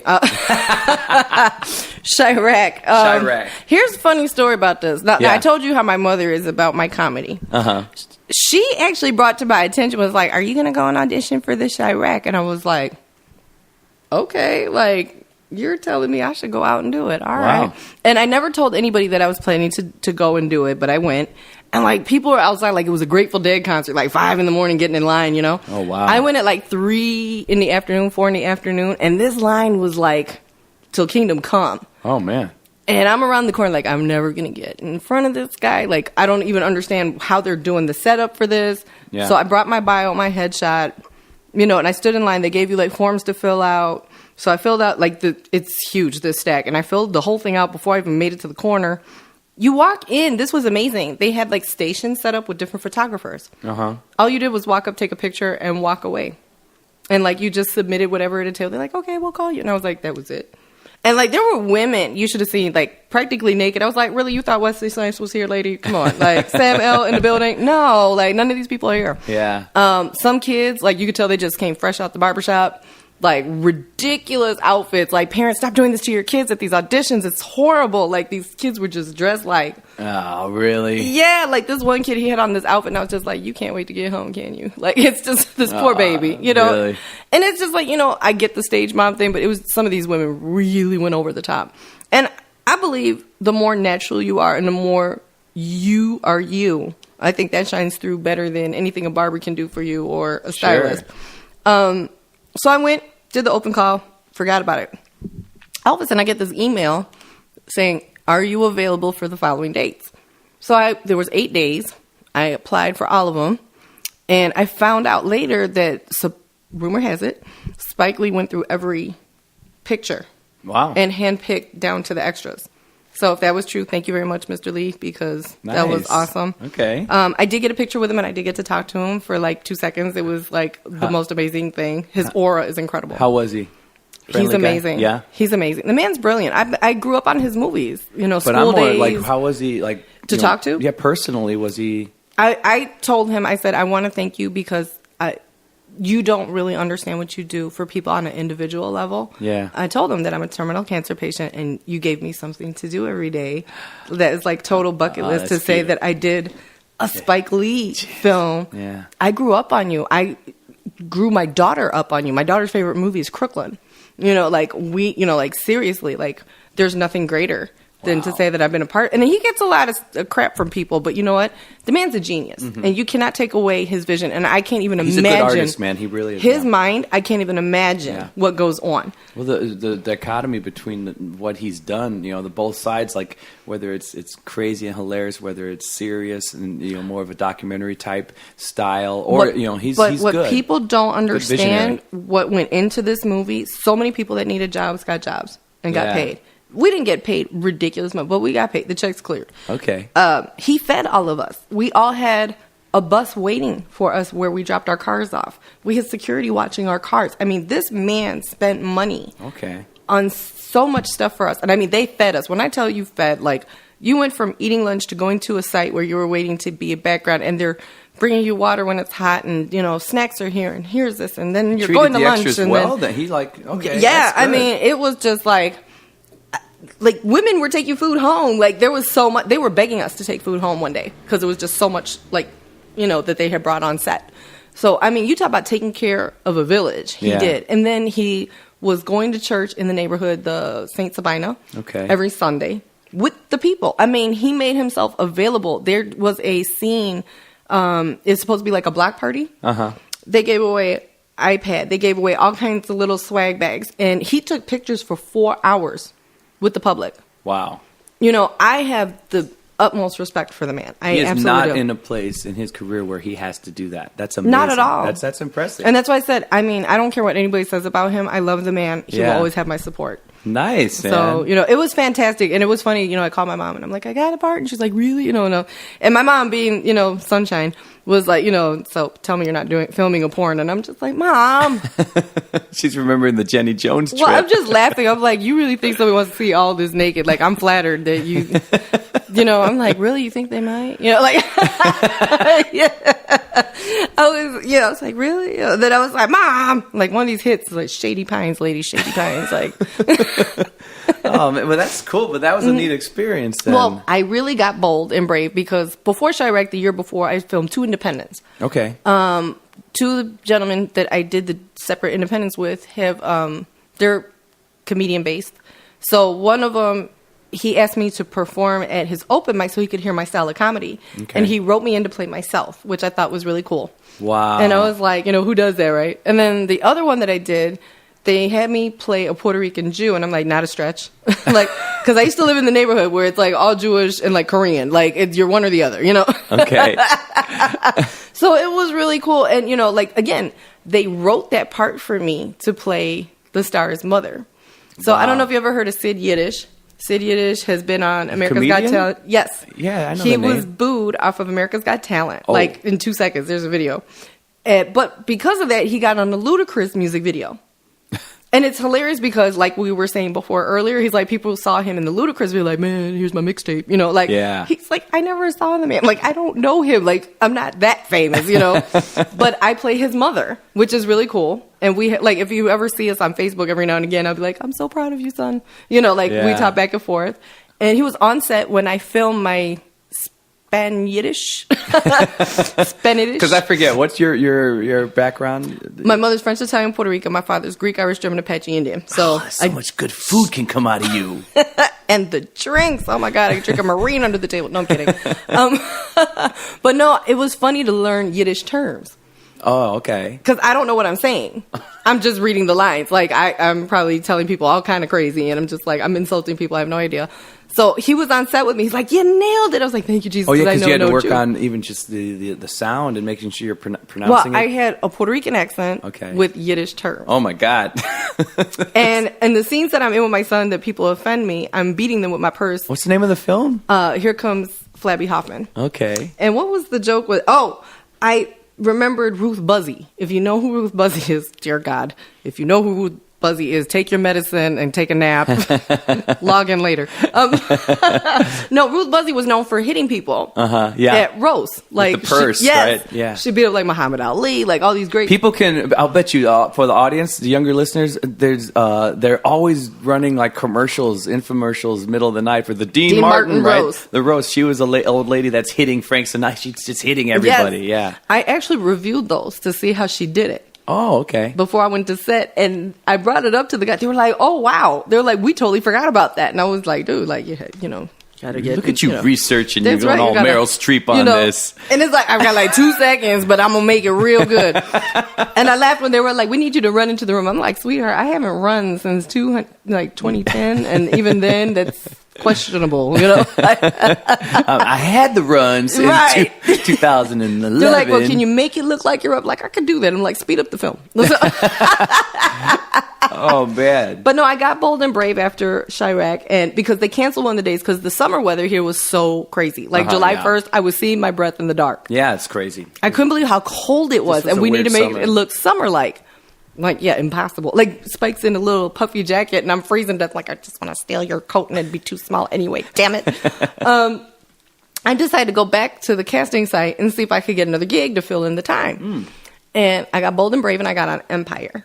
I got on the set. Oh, shit. And it was awesome. I saw Lee Daniels. Okay. I saw Cookie. Oh, yes. Really? The Bootins. I'm so mad I'm not the same shoe size because I sure would have been like, steal. I need to steal these. I'm going to jail for some Louboutins. That show is so huge right now. I got to see Lucius. I can't think of his real name right now. I can see his face in front of me. I can't think of his real name. Terrence Howard. There we go. One of the things that I thought was so fantastic, and people might hate me for saying this, we were in a government building, and Cookie's in character, and people don't understand. These people are at work. These people film 18, 19-hour days. Their scripts get changed. And everybody's like, can I take a picture? Can I do this? Can I do that? These people are in character. They're at work. That's their job. Yeah. Leave them be. You know what I mean? If they I've offer heard that they sometimes, like, they wake up in the morning and they're getting their pages, like, that day. Yes. When I experienced on set, working with Angela Bassett, like 3 feet from me, my God, her arms, Jesus. Still, life is she unfair. still has, like... Yeah. The guns, man. Life is unfair. She maintained those Tina Turner arms, man. Do you know how long a surgeon would take on me to give me those? There's not enough time. Oh, they cure my cancer first. Jeez. No, she was getting like lines in front of her while we were taping. Yeah. Like there was one point she forgot her lines and we had done it so much like the extras knew her line. Wow. And that's what people don't get. What I loved about Taraji, she came out as Cookie. She was walking with Lee Daniels. All these horrible people are like this, following her. Wow. With their camera, and she gave them nothing. And I was like, you go, girl. In the back of my head, like she had blinders on. She did not flinch. She didn't smile. She didn't wave. Nothing. They got nothing. And I was like, good for you. And people are probably like, oh my God, you're a horrible bitch. Because she's on the job. Absolutely. People forget it. Yeah. I saw this little old lady. She was hilarious. She got off work, and whoever was working that day, like no phone calls were answered that day. I'm pretty sure nobody got work done. This little old lady sitting in a chair, and the way it was set up, Terrence Howard had to keep coming out to go back in. All right. This old lady is sneaking her phone. And I'm just like, oh, nobody saw that, and then she didn't even mute it. And you hear the, when it takes the picture, and I'm just like, seriously, Grandma, seriously, like. I hate, but I'm going back to them, like probably judging her when she's on the job. It's like that's the wrong. Identify the right time. Now I do know. I'm afraid to give eye contact just because. Yeah, but if you're being rough, if you're being a jerk to the public at Starbucks or at at the airport, like I understand that to a certain degree too. But it's weird. I was listening to a podcast. Oh, I can't remember who's it. Oh, the lead singer of Train has a podcast. His name's Pat Monahan, but the Patcast or whatever. And somebody turned me on to it. It's really good because he has like Sir Mix-a-Lot on it and people from like, awesome. Yeah. But anyway, he had a guy from Kiss on it, Paul Stanley. Woo, yeah. And he said the most interesting thing. Like to this day, he can't really turn away people when he's off the clock. Mm-hmm. And remember that, people. We're talking. She was ignoring them because she was at work, Right. But when they're off the clock, he's like, how can I not at least greet them and say hello? He said, check out this line. He's like, if I'm at Starbucks, like if I don't say hello to that person, then I'm an idiot because I have to realize that person is the reason I don't work here. Yeah. If that person is the reason I don't work at Starbucks, that's but 100%. I'm here. Yeah, it's like I welcome any fan to approach me. Just don't be creepy. Yeah, all of our jokes, even about our low level status around here. I still enjoy. No, because at the end of the day, I can't tell you how many people in 6 shows I reached 2,000 people. Out of those 2,000, I can't tell you how many paid tickets. Yeah. Not just to see me, but other people in that show. Beautiful, yeah. And that's the thing. Without them, there is no Miss Nikki. I always tell artists, too, to sometimes it's nice to remember, listen to the sentiment, but you don't have to listen to the exact comment. Because if somebody tells me, you're the best singer I ever heard, you can't.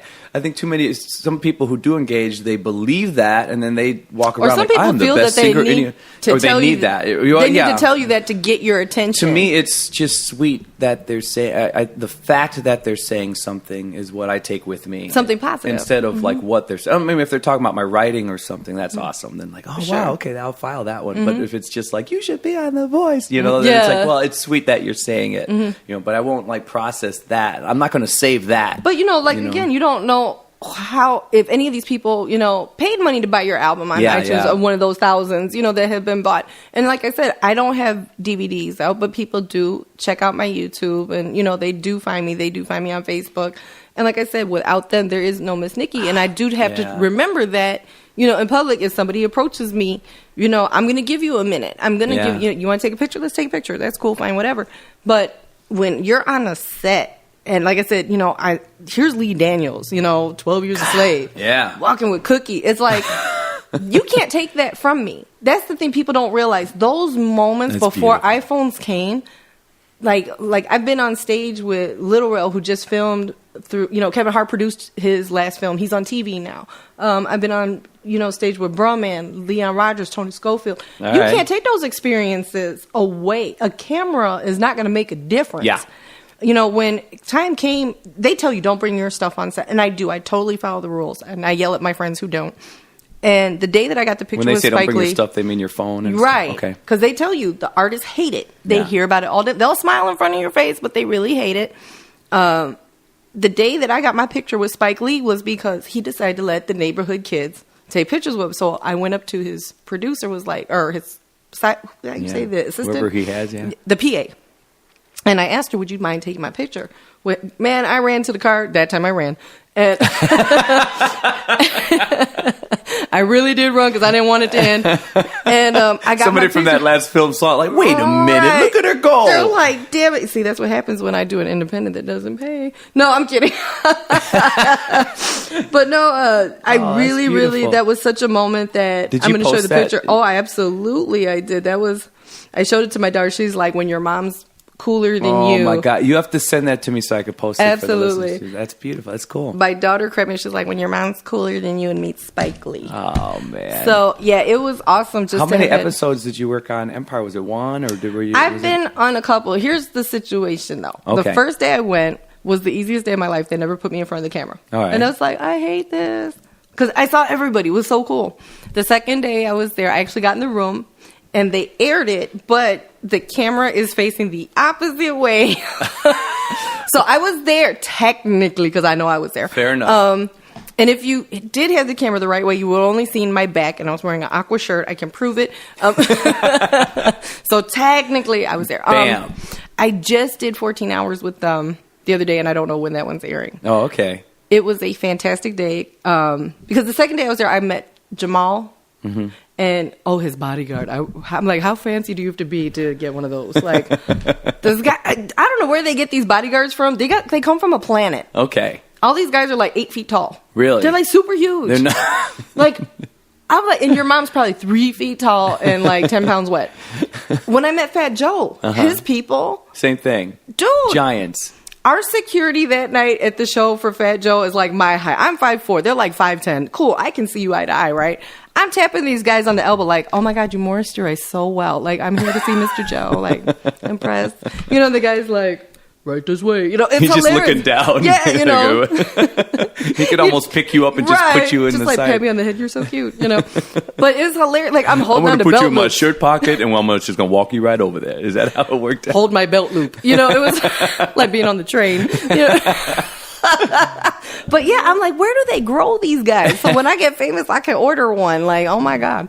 I got to meet Hakeem. Okay. I got to meet Portia. Man, so you, Hakeem's all right. assistant. So, like, I mean, and when I tell you meet, it's not, I shook hands. I was in the room, I want to keep that correct, But you can get a lot from you can feel the essence of somebody, in that little time sometimes too. You can really feel like what they're. But it's different when it's a TV as opposed to a movie. They're so into that moment and they are so focused on what they're doing. And Taraji's hilarious. Like, I want to say she's like berating the staff, but she has a great relationship with them that if you didn't know better, you'd be like, what a diva. But no, they interact just so greatly together. Yeah. And the way they treat her as a star is just like, every girl should be treated that way in one day in her life, where you have like somebody that's just Wasn't following she in another you. show, like Person of Interest or something like that? Wasn't she? Rumor has it, and I heard this on the news, I think, one of those, I can't say if it was TMZ or whatever, regular news, that she's going to portray Richard Pryor's mom. Wow. Okay. So she's got a lot on her plate. Good, though, she's man. fantastic. Yeah. Well, her and Terrence Howard have great chemistry. They've been in, look at the movies. They've been around the block. Yeah. But they've worked together. Oh, okay. Remember Hustle Flow? Okay. They've got a history together. So they have a really great chemistry, I think. Yeah. And it's one of those that you're always like, I wonder, did they ever date? You know what I mean? Because they're so cute. You almost want them to when it's like, you're kind of, yeah.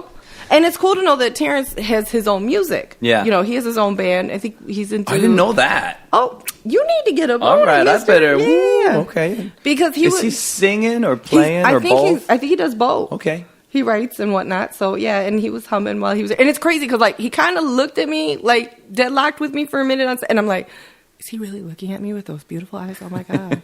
He's humming. Is he singing to me? Like, oh my God. Like, is it me? Just me and you? This is us right here, right now. Like, oh, he's such a professional. Oh my God. And then I'm like, I'm married. I'm poor. Never mind. Like,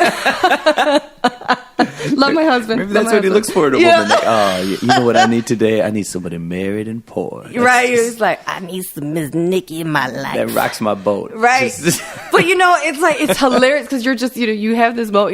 Like, Hakeem walked past her, and me and the girlfriend, I was like, girl, did you smell that cologne? My husband needs that in his life. Oh my God. And I'm looking at the PM like, can you find out what cologne that is? Like, I need to know. And he's just, and one of the girls, and somebody's like, all right, cut. Yeah, right? God damn it. And one of the girls she just lost her mind. She's like, you so fine. And he was just like, thank you. And we're like, this guy, I'm like, you know what? Fun, but then I turned to the girl, I'm like, heifers, we are pedophiles. We don't know how old this man really is. I'm like, we're going to jail. Like, we don't know how old this baby is. Oh. He's fine, but we're like sick right now. Like, we've been at sea too long. Like, we've not seen a man in I don't know how long. And this boy probably ain't graduated high school yet. I'm like, oh my God, this is somebody's child. Oh, no, because he looks so young. They portray him to be so young. And I'm just like, my favorite though, we were filming Chirac. And one of the girls was like, do you think we're going to go to the rap party? I was like, heifer, we are the help. Like, no. All this stuff this man has dished out, and you don't ask to go to the rap party. Like, no, I'm happy with this. Like, we the help. Like, have you seen that movie? You need to watch it. Like, no. Chicago's turning it out now, man. You know, I think there is just so many great shows out here that just sounded like I've been drinking. Chicago PD, Chicago Fire now, Chicago Med now or something? The thing that I'm doing that a certain arena talent will be performing for is basically a celebration of some studio that's hosting all these people, and that's just even goes the concerts to show that you. I've been to. Yeah. But I mean, this is for film. Oh, it's a wow. film. Yeah, it's a film facility. I don't think I can drop names till after I do it. But I mean, they're the ones who they kind of host all those shows and everything. So it's just a tribute to the film industry and to the TV industry. That's I'm gonna tell good. you what's good for amazing. Chicago, man. Every artist that I have ever met that has done Chicago has always said Chicago either blew them up, made them, kicked off their record, that one single, Sure. I saw Shannon on stage, and here's me and Fat Joe, who's no longer fat. Check it out. Yeah, that's cool. By the way, every link had diamonds. And really? I was just like, I just want to touch that. Woo! But yeah, it's crazy how Chicago has helped so many artists. Yeah. And the love that these artists have for Chicago. And I think it's just so awesome because I would love to be able to come back one day and be like, Chicago started me. Well, it's the big city market with that Midwest vibe. And you just there's can't something replace about, that. Especially with, I don't know how it is for singers, but for comedians, they say if you can do it in Chicago, you can do it anywhere. Yeah, I think that's true. Yeah, absolutely. With so much talent and all levels are coming out of here now. So Bernie Mac. Yeah. Everybody that you tell you're from Chicago, everybody, that's Bernie Mac. America, that's my favorite thing, man. I lived for that. That was my favorite moment in the show when he was just talking to us. And he would just address America. There is nothing that man could say that I did not like. Yeah. He was just, I met that's comedians. So true. His delivery was perfection. You know that? Not only was it perfection, he was so humble. I've met comedians and interviewed comedians who have met him and sat with him, and he would talk to them for like 2 hours. Oh, wow. And give them like all this advice. Like, he was a very humble man. He had old school sensibility. And to know that kind of heart. Yeah. That old school sensibility too, I mean, the first time when I was on the loop on the Danny Bonaducci show, he's basically trying to show me how to tell jokes and create jokes on the air. He trained me on the air. I was a buffoon in a way, but I'm learning, But the first time that I had to actually do my own bit and deliver it to where I felt good about it. Like, you know what? I think I got it figured out today. Today's show, I feel good. I'm coming, I would have to, I'm coming down, I'm going to hit this. And I would have to sit next to whoever the guest was. So the first time that I feel like I have my bit down and I feel like I wrote good material and I'm coming out, I'm sitting next to George Wallace. Oh, wow. I'm like, oh, shit. Like, today? Now? Do I have to do it now? And he's a legend, but what a sweet man. And he didn't have to. That was his time to like take a drink, just be quiet, let the sports guy do his comedy bit. And he jumped in with me and he was complimentary. And I thought, he knew I was starting out. He knew I was still green. He did not have to put that time in. He did not have to like riff with me, and he did. That's so cool. And he even could have what he could have done.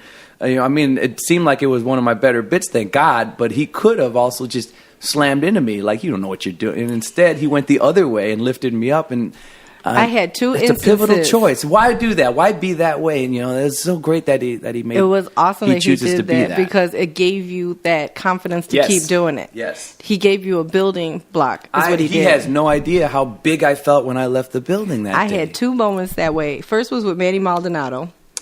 I did a seminar where he was the teacher, and I had to do part of my bit in front of him. Wow. So I go and I do my thing, and he's like, well, I got nothing for you. I can give you a joke. And I was like, what do you mean you got no? He's like, I got no critique. You've got excellent stage presence. I never touched the floor. I was like, I've arrived. Oh, my God. Yeah. Like, oh, what? I'm like, can you say that into a tape recorder?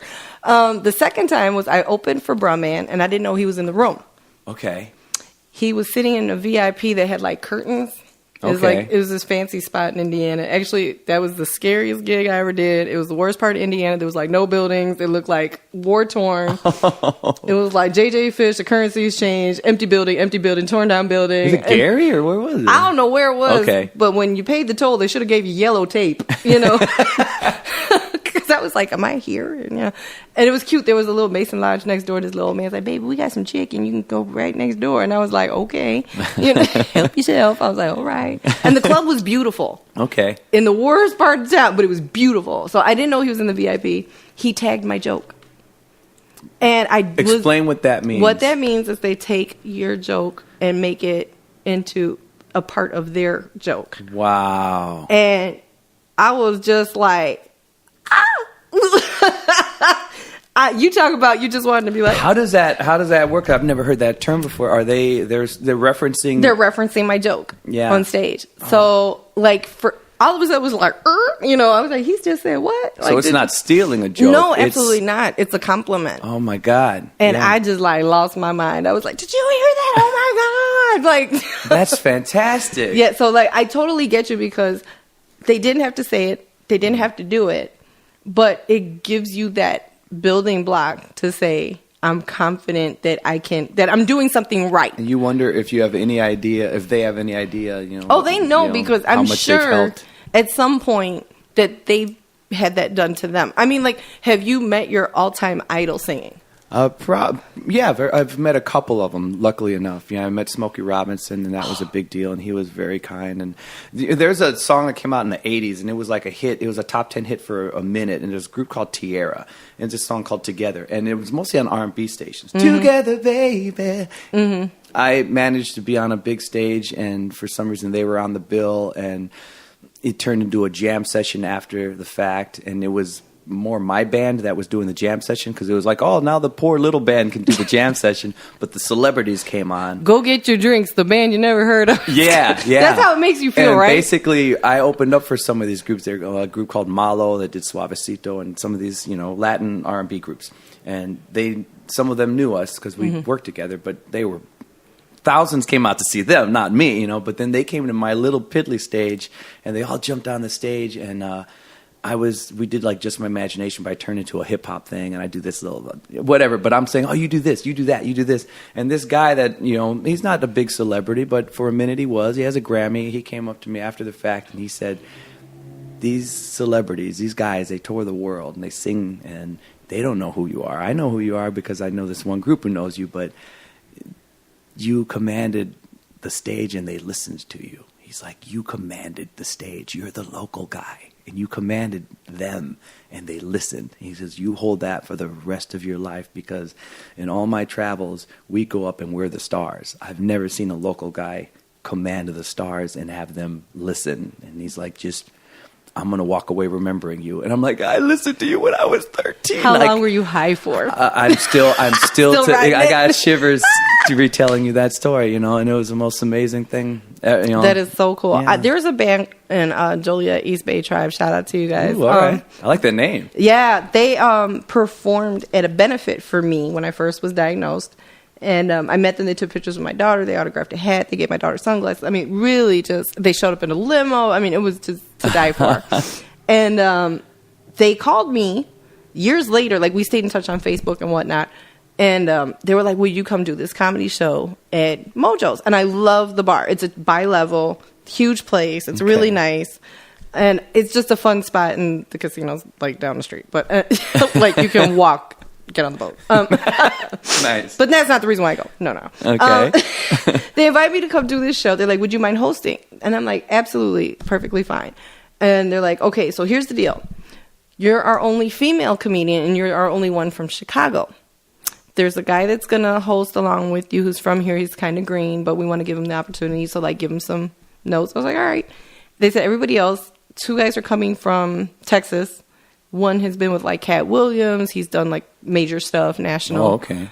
Another guy is coming from Michigan who's done national. Actually, 2 guys are coming from Michigan. One's done national and whatnot. So I get down there. I'm like, all right, cool. I'm like, now I got these out-of-towners. I got to hold Chicago down. You ain't walking into my town and taking it. Oh, no. Unfortunately for me, I had just had 13 rounds of radiation to my neck. Oh, my God. I swallowed about 30 throat lozenges on the way to the show, and I sound like a really bad Joe Rivers. Like, talk to me. So the guys were like, oh, my God, your voice. I'm like, just turn my mic up. I'm going to do this. Like, screw this. I'm a professional. The show goes on. So I get on stage, and the video's up. It's hilarious. I asked at the end of the night or the next day, because there was a bunch of partners that were trying to put a monthly show together. And I was like, so what was the feedback from the audience? They said their feedback only complimented for 2 comedians that they would want to see back, and you were one of them. Oh, man. I was like, wow. I was like, Shy Rules. Those moments. It those is. Moments. And even one of the guys from Michigan was like, dude, you raised the bar for us tonight. Like, is the opener. Like, you did it. And I was like, really, it was so cool. And I got to meet these guys, and they're like, if you're ever in town, let us know, and I was like, cool. I would love to, like, go to Texas. You're doing it to it. I mean, the TV thing, the movie thing. I mean, you're keeping in, you're moving. I'm trying. You don't stop. You can't. And you know this. You can't. It's like, you're building not only, like, for me, it's, Miss Nikki brand. And, I want people to follow me. I want people to ask me questions. I want people to... The ultimate goal is to save another life by me telling my story. I want people to call their doctor, make that appointment, have that conversation. Is there cancer in my family? What do I need to look for? Like, does my insurance cover me to have this? And now they're trying to raise the age to 45 for mammograms. I was 38 when I got diagnosed with no history of breast cancer in my family. Younger and younger, these girls are popping up in their 20s, some teenagers. There's all different types of breast cancer.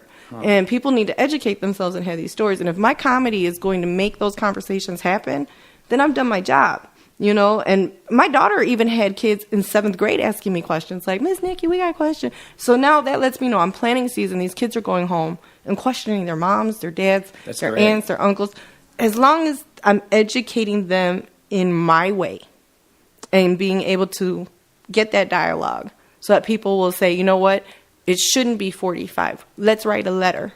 Because I don't understand how government looks at things on paper and is like, yeah, that's a good idea. Like with the insurance situation. Sure. People who can't afford it in the first place are getting penalized. So now I can't afford it, but you want to penalize me for money that I still can't pay you. Like, where's the common sense in all this? You know what I mean? Yeah. That's tough. It's crazy. The things that they're spending money on. Like, here in Chicago, look at our property taxes. Oh, yeah. It just went up, right? Like, I'm going to have to get back on the pole if I buy a house. Like, it's not that I ever was, but I'm going to have to take this act on the road. Like, be real creative real soon. That's true, man. I just heard about that. Yeah. What do you do? It's tough. I have one child in, like a program. It's not college, but it's a life program, and it's still expensive. And thank God, FAFSA paid for part of it. But people have 3-4 kids that are trying to put through college. Like, the priorities And social media has done a wonderful thing. Like, you can have this podcast. I can be on internet radio. People can see us. People can see our, they can check out your music before they buy a ticket to see if they really like you. Yeah. We didn't have that back in the 70s. In the 70s, you had to be an artist. You had to know how to write music, how to play an instrument. It gives people that, let me check you out and see if I like you before I support you. Yeah. Kind of a plus. Maybe, maybe not. But the way the media is portraying things today for these young, the younger generation, there is no honesty, there's no communication. It's just, let me get this preview of you, make an assumption, and go along with it. And they think that there's so many people who are artists truly, and there's others who are like, man, I'm getting on this bandwagon. We're in a fast food, and I've seen it. It's funny because I've even noticed it musically when I look at the club scene. It's almost like there are certain original areas in the city for original artists, which I love playing some of those. And that you got to be good. You have to be good, and you have to get butts in the seats. But you have to be good. And I think now I work both levels. I work in the cover band world too, and in the club scene for that. It doesn't matter how good you are; it's how well do you market. You could have the shittiest band out there singing off key or whatever, but they market well. It's weird. But the corporate world used to be sellout. They used to be like, oh, why is he doing corporate stuff? But however, now it's flipped for me because now I feel better when I do a corporate gig because I'm like, well, they watched me. They saw me. They're dropping a lot of money. They're doing it because they like me. But here's a perfect story. My daughter is not, she wants to be an artist, like paint artist. How so? Oh, okay. Okay. Nice. So, and she does, like paper mache. She does all this other stuff. Like her room looks like I should be shut down by the city. But, okay. She's in everything. Yeah. She was at a concert, and my daughter's 4'10", so she's always on somebody's shoulders. And she caught a photographer taking a picture of her. Yeah. And they kind of locked eyes, and he kind of gave her the thumbs up, and she's like, I have no idea what that means, but whatever.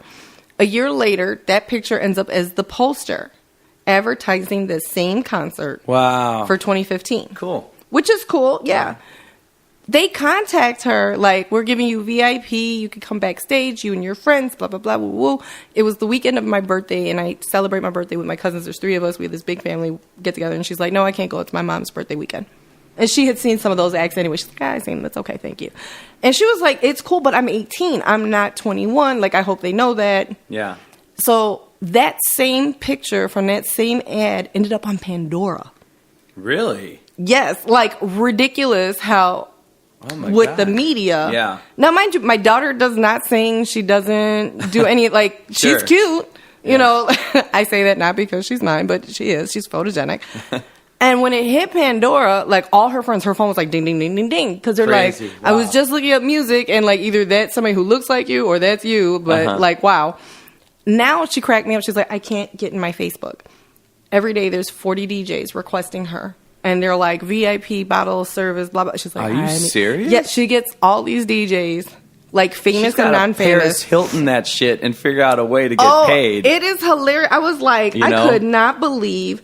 And well, here's my thing. I'm not that person who's like, I should be money grubbing. Oh my God. Because there's got to be a way like, oh, well, I mean, but I'm nice. not that person. And that's, that's the bad side. It's like, I'm really not. I'm like, if it's meant to happen. And my daughter's kind of the same way. If it's meant to happen, it'll happen. Because what Paris Hilton gets, I think she gets money just to show up to a party. Yeah. Well, but my daughter's one of those, like, I am not old enough. Like, here's the picture.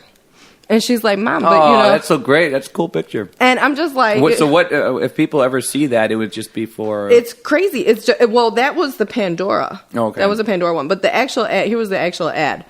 And it was just the funny. ad is for what? 25 days? It was for Paint Wars. It just passed. Oh, okay. How cool. That's a great picture, too. And like I said, it's really cool, and I'm happy for her and all that. Yeah. And it's like, would I want my daughter to be famous? It's up to her now, because she's 18. You know what I mean? Does she want that lifestyle? Because I told her, I was like, people are going to recognize you because of Pandora, so don't be alarmed if people are staring at you, because you got to understand, like, we flew to L.A. shortly after that. And she's like, Mom, people are looking at me. I'm like, they might have seen you on Pandora. You never know now that this is out. Yeah. And she cracked me up. When I showed you the picture of the T-shirt that she was modeling, She was like, Mom, all these creeps are in my inbox. They all sent me their phone number, like, text me, Mom. And she's just like... It happens, man. and I told her, I was like, this is the lifestyle. I was like, unfortunately, this is... Here's what I hate and love about the Facebook and the social media, though, is that when people see you and they become fans, that they're not going to... Nobody wants to get off their butts anymore, which is good. They're just going to hound you on Facebook or message you or try to find you. Back in the day, before that, I would have people like finding out where I live and passing by. For some reason, Yellow Pages, remember? Yo, that was their search engine. Like, let me get this big old book. Flip, flip, flip, flip, flip, flip, flip. What are you doing? This is my search engine. Flip, flip, flip. Like, how's he spell his last name? Like, They would go, but it's funny because, and again, like I'm talking this in minuscule. I'm a nobody, but for some reason they couldn't find my apartment. They kept finding like where I grew up. So it would be passing by like my mom's house. Were you originally from Chicago? No, I grew up in East Chicago. Oh, okay. So it's Indiana, but right over the border there. Was that the Alphabet City? Alphabet City? Oh, what you mean by the Jackson? Where it's like Avenue A, Avenue B, Avenue... Really, it's like near that border there. Okay, I know where you are. Yeah. So it's right over, I don't know, 30 minutes I love outside. telling people that I know people in Alphabet City, but it's not like Prince Alphabet City at all. Down. Yeah, it's not. Yeah. If you've been there, no, it's definitely not Prince's Alphabet City. No, it was a little steel mill towns where I grew up, but right outside the city. See, there. I'm not originally from Chicago. I'm just Where you outside from? Evanston. Originally. Oh, okay. I like E-town. Evanston, man. Yeah, I'm from the southeast end, and some good eating in Evanston. Yes. Ever been to Hecky's Yes. Ribs, by the way? You're not a fan or not sure? It's the sauce, baby. Oh, okay. I'm just gonna leave it at that. You know what though? I used to sing at the Orrington Hotel, like which on Mondays is no or something. longer. It's a Hilton, I don't think. know, but back in the day when I first hit the city, I did the piano thing, like da da da. With the glass brandy jar. Hell yeah! The only thing is, I'm like a soul singer, so I would do some of the standards. I but always I thought like that singing was the soul coolest stuff. thing was to sing with the piano player Oh, back in the day. Like yeah. you had the dress, the sequin dress. You just didn't know it was a shitty job in the 70s. It just Right. looked cool when you were a kid. People drop some coin, but he was a fan. He would just come, and so I can't.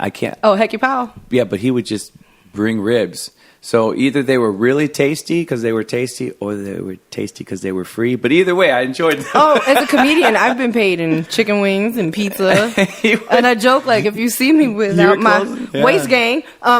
He would close up his shop and bring ribs. I'm like, you know what? All right. I tease people. I'm like, I'm fat because I'm a professional. I get paid Man, in have you chicken wings. had fun doing this? Oh, this a I fun love day? it. I Is absolutely this love good? it. Yes. Because you're fun to talk to. I love this, man. This is just like fantastic. This is definitely a different type of show than what I've done. I think people mostly prepare questions for me. You know what I mean? Sure. It's nice. It's just but Hecky's really now. That's so cool. Like, that's hilarious. Hecky don't give away Brought shit. it home. I'm Where about can to- people find you? in the streets. No, I'm kidding. Facebook, I have my personal page, Veronique Nikki Martinez. I have the LOL with Miss Nikki page, which is my radio show page. I'm on Instagram, Cancer Queen 71. What's the radio page? LOL with Miss Nikki. And Nikki. Nikki. MISS Nikki. Great. I'm going to be at Zany's on Wells on a Monday, November 16th.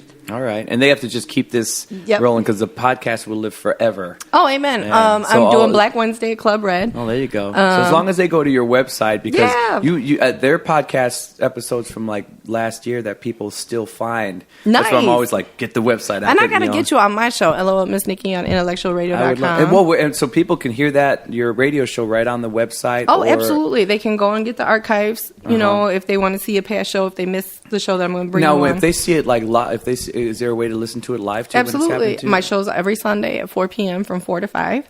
And every week it's crazy. We get real crazy on my show. It depends. Nice. Yeah. No, I got to come over to your place. Yes, right. absolutely, absolutely. Yeah, that'll be a blast. You've been a joy. I mean, again, Thank it's like you. weird. It sounds too cliche to say the brave thing, but I mean, the beautiful thing about you is the stuff that you're even going through on the physical tip. You'd have to keep reminding me that you are, because you're just like, what? People see me and they don't know this is that. Me. They don't know. Like, if I didn't tell you, you wouldn't know that I have cancer. If you saw me walking down the street, it's not until I tell you that I'm a cancer patient. Because that's the other thing too. People have this idea in their mind: a cancer patient is like this yellow person with no hair and just like can't breathe, can't do nothing, and you get, again, thanks to media, people always see those images on TV. Sure. And I get questions all the time like, do you get sick? I've never gotten sick. I have never head in the bucket, none of that. Yeah. I follow what the doctors tell me. And, I joke that the weight gain was on my side. I think that helped me, like not be too sick, Yeah. But no, the media has portrayed cancer patients in a bad light, and I'm trying to, it sounds crazy, but I'm the face of cancer, and I chose that life. I love the title, too. What is it? The Cancer Queen. The Cancer Queen of Comedy. Cancer Queen of Comedy, man. Somebody asked me the other day, they're like, do you feel you have an edge in comedy because of your cancer? And I said, well, nobody else is ripping off wigs and pulling out boobs, so you can't really steal my jokes. You're kind of original. No, I like you a lot. Like, legit. It's just been great I just to love, hang out with you. our vibe because you get it. You know what I mean? Even though your art is different from mine, you totally get, the crazy. People don't understand that you still get local level creepy shit, on the day to day with what you do, but you still love it at the end of the day, and it doesn't make you stop, because you're making somebody's day. Somebody's enjoying your music, and you're uplifting them, and that's how I feel about when I go out and do my comedy, that I'm touching lives. And I have to take this to this relationship to the next level. Now I have to go see your stuff. I have to go see, so I cannot wait for that. But I mean, I can't thank you enough for doing this. Thank you for having me. You have great stories and great stuff, and I got to have you back on. And absolutely, I'll have to hit you up when you get that HBO special. And oh my God, yes, and all that.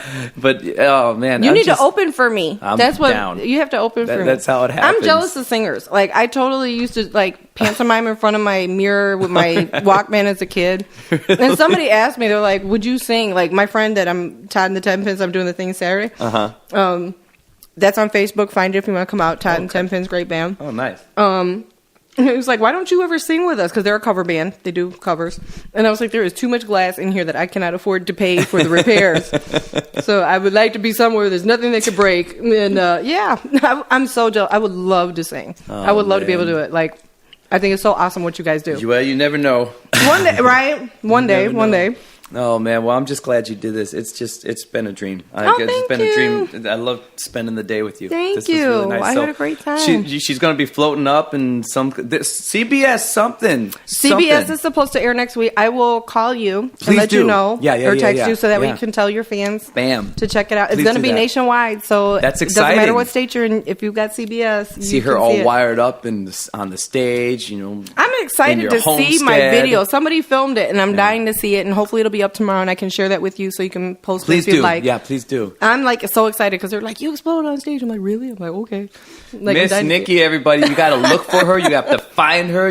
Let her just enhance your life with the funny, man, because she knows how to find it. So she will hook you up. If you have a family member that's going through something, please inbox me, and I will. Oh, that's beautiful. That's a part of my life that I have kind of made my arrangement with God. Is there an inbox that you share with public or on not, Facebook? On Facebook, find me. You can inbox me even on Instagram, Cancer Queen 71. Any of my Cancer Queen 71. Okay. Any of my social media. I have a LOL with Miss Nikki on Twitter. I didn't know you could inbox people on Instagram. Yes, you can. Oh my gosh. I've been inboxed and was like, "Ooh, how does this work?" Instagram dumb. I'm like, picture. No, I didn't know. There's an inbox. Oh, They're okay. actually. You have to be accepted in such a way that you can contact people. It's kind of like Twitter. I deal with enough of that with anywhere else, so I think I'm going to stick to picture. But good, that's good. But they can totally absolutely. Find you. If you can find me on any of my pages, please inbox me if you'd like to share your story or you need some uplift or have any questions. Please contact me. Feel free to. That's a part of my life that I share and that I try to help people. I always let them know. You're as well-rounded as they get, seriously. Thank you. Ladies and gentlemen, man, I mean, everything you ever want out of a person, from the bravery to the understanding to the sweetness to the family vibe to the professional vibe to the artistic creative vibe. I mean, this is it. You are the all-encompassing artist / person / whatever you want to be. So I love that. Find her, love her, because now I love her very much. I love that. I love when I can just fall in love with a person in the middle of the day like this, and it's fantastic. And I love you now, so I can't wait to see you and talk to you again. Thank you. And just look for it. So thank you so much for being here, and everyone, thanks for listening again. And go out there, have a great week, have a great month, have a great year. Go out and find your smile. Bye bye. That was awesome. Oh.